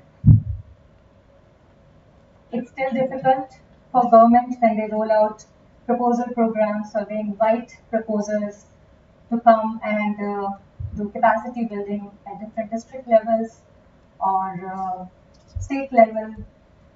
It's not easy. Same thing for companies. It's not easy. But the expertise in the ecosystem has to exist, because I can tell all of you right now that here you have the responsibility, these are your tasks, these are your roles, you have to fulfill them. If you have no idea how to go about doing it, either you will fumble, or you'll stumble, or you will most probably end up doing more damage, which is also what is happening in some of the aspects when it comes to this particular law and its journey towards justice. So expertise was the third pillar. Now we have the fourth one, which is awareness. It's very important for people for whom a specific provision has been created, for them to know that it is for them. Imagine just across the street, there's a very beautiful building, very nice looking, which has been opened up. You know that it has the state-of-art technology. It has, everyone has been raving about it. Everybody is coming and telling you, you should go there. But you don't know if they want you to come there. You don't know if it has been opened for you. You don't know when you should go there.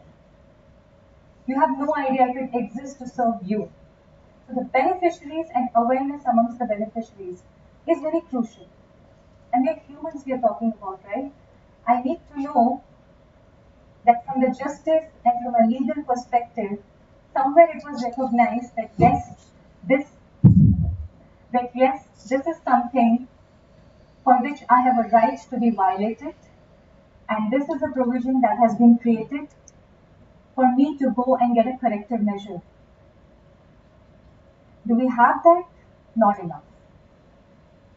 And that is why, as recent as yesterday, either people are telling me, Pallavi, we don't really need this law, or we never really needed this, because there are the complaints.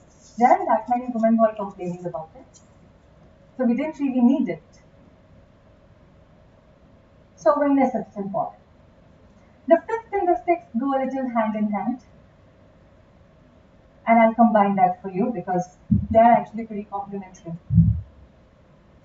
See, when you tell people that they're supposed to be implementing things in a certain way, they also have to know that you will be monitoring them.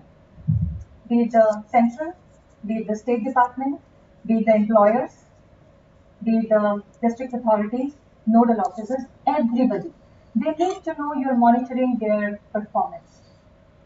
And it has to be data-driven, by the way. And because that does not exist, even though we have the strictest of non-compliance consequence, which is cancellation of business license or some fine, the process has not been defined, and we still don't care of any business which has gotten their business license cancelled because they're not compliant. So you need to have monitoring mechanism, and lastly, deliver on the bluff of the consequence. Don't just bluff about it that if you will not do it, then there are consequences. You have to perform them also. If you tell people that you have to follow something and they don't do it, act upon the consequences. When all these things are done, that's when justice can truly happen. So next time, when all of you get introduced to some new law that has been passed, I just want you to remember, it's been 26, 27 years. The age of Justice for Posh Act, it's still growing, it's still aging. So just take some time and see how it will come about. Thank you so much.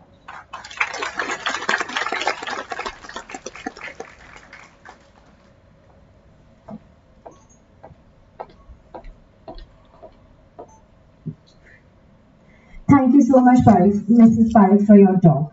I'd like to request our TEDx heads, Ritik Batla and Shardul Bhatt, to come up on stage and address the audience.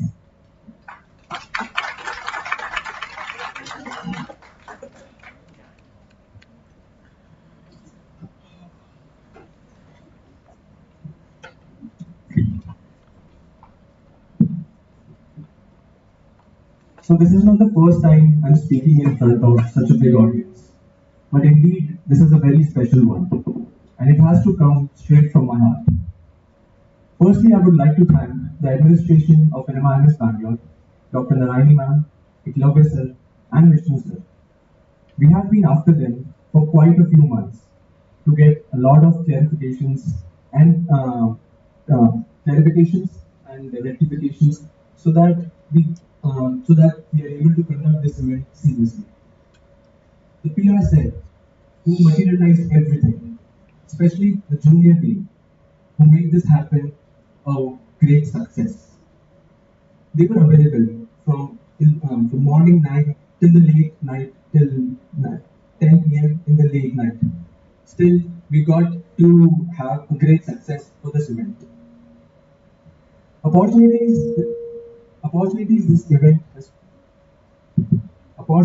this institution has provided me has been of immense pleasure, and which will definitely help me in getting and becoming a great business leader.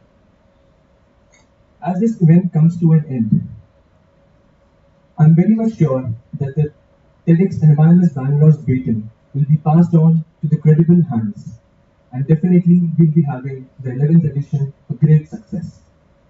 Signing off with a very heavy heart and a lot of memories. Thank you.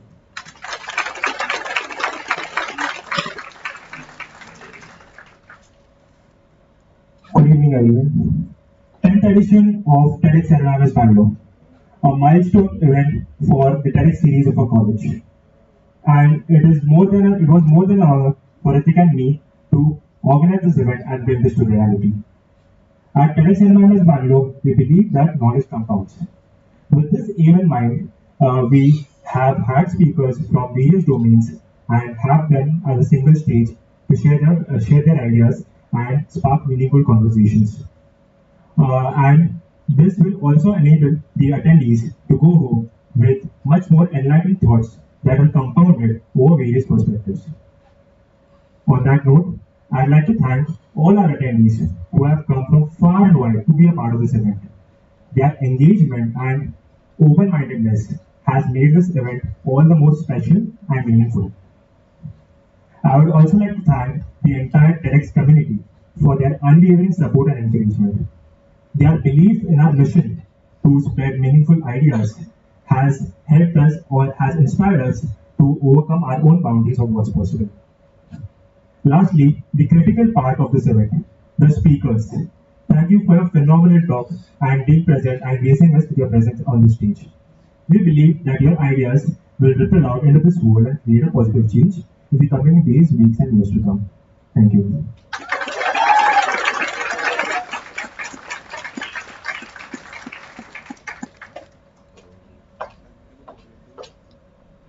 Thank you, Ritik and Shardul. Now we would like to request the President of the Public Relations Cell, Divya, to come and address the audience.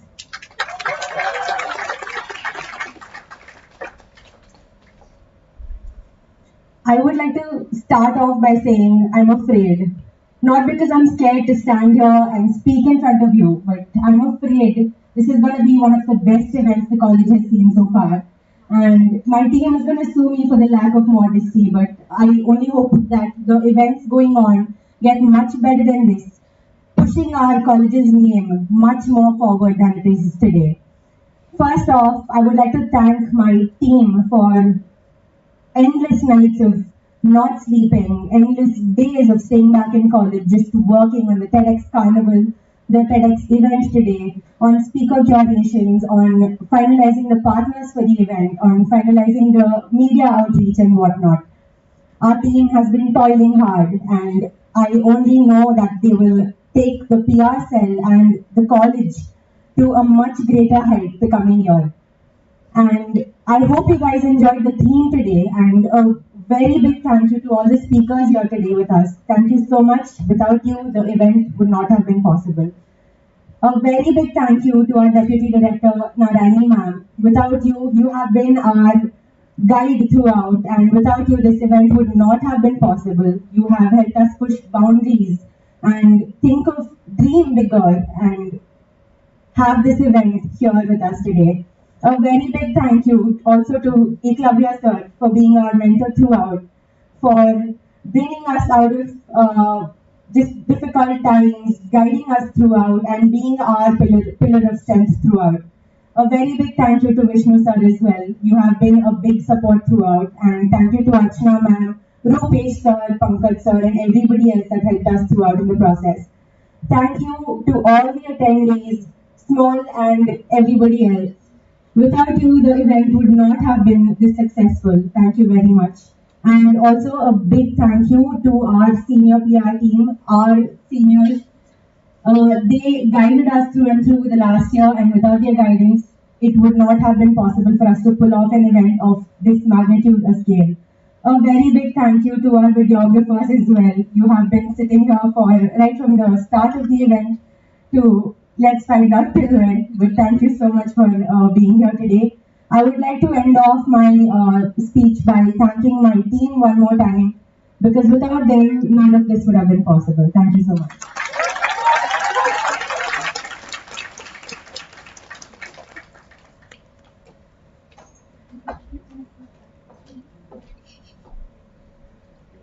Thank you so much, Divya. That was truly inspiring. We would like to conclude this show by saying, do not limit your challenges, but challenge your limits. Future belongs to those who believe in the power and beauty of their dreams. As all good things must come to an end, we've reached the culmination point of our event. We would like to thank our speakers and our corporate partners, official title partner SEMA, grooming partner Beardo, True Beauty partner True Frog, makeup partner Streetwear, luxury partner Vivid Nature, confectionery partner The Baking Room, digital asset partner Maida, snacking partner Healthy Master, knowledge partner Tagore Institute, audio partner Skull Candy, writing partner Wing Pens, hydration partner Aglet, career counseling partner Brain Power, energy partner Red Bull, and our gifting partners Root to Life, Karma Products, and Kalakal. We would also like to thank the audience and the public relations cell for working hard to make this event such a big success. We would now like to take your leave. Hope you have a pleasant evening ahead.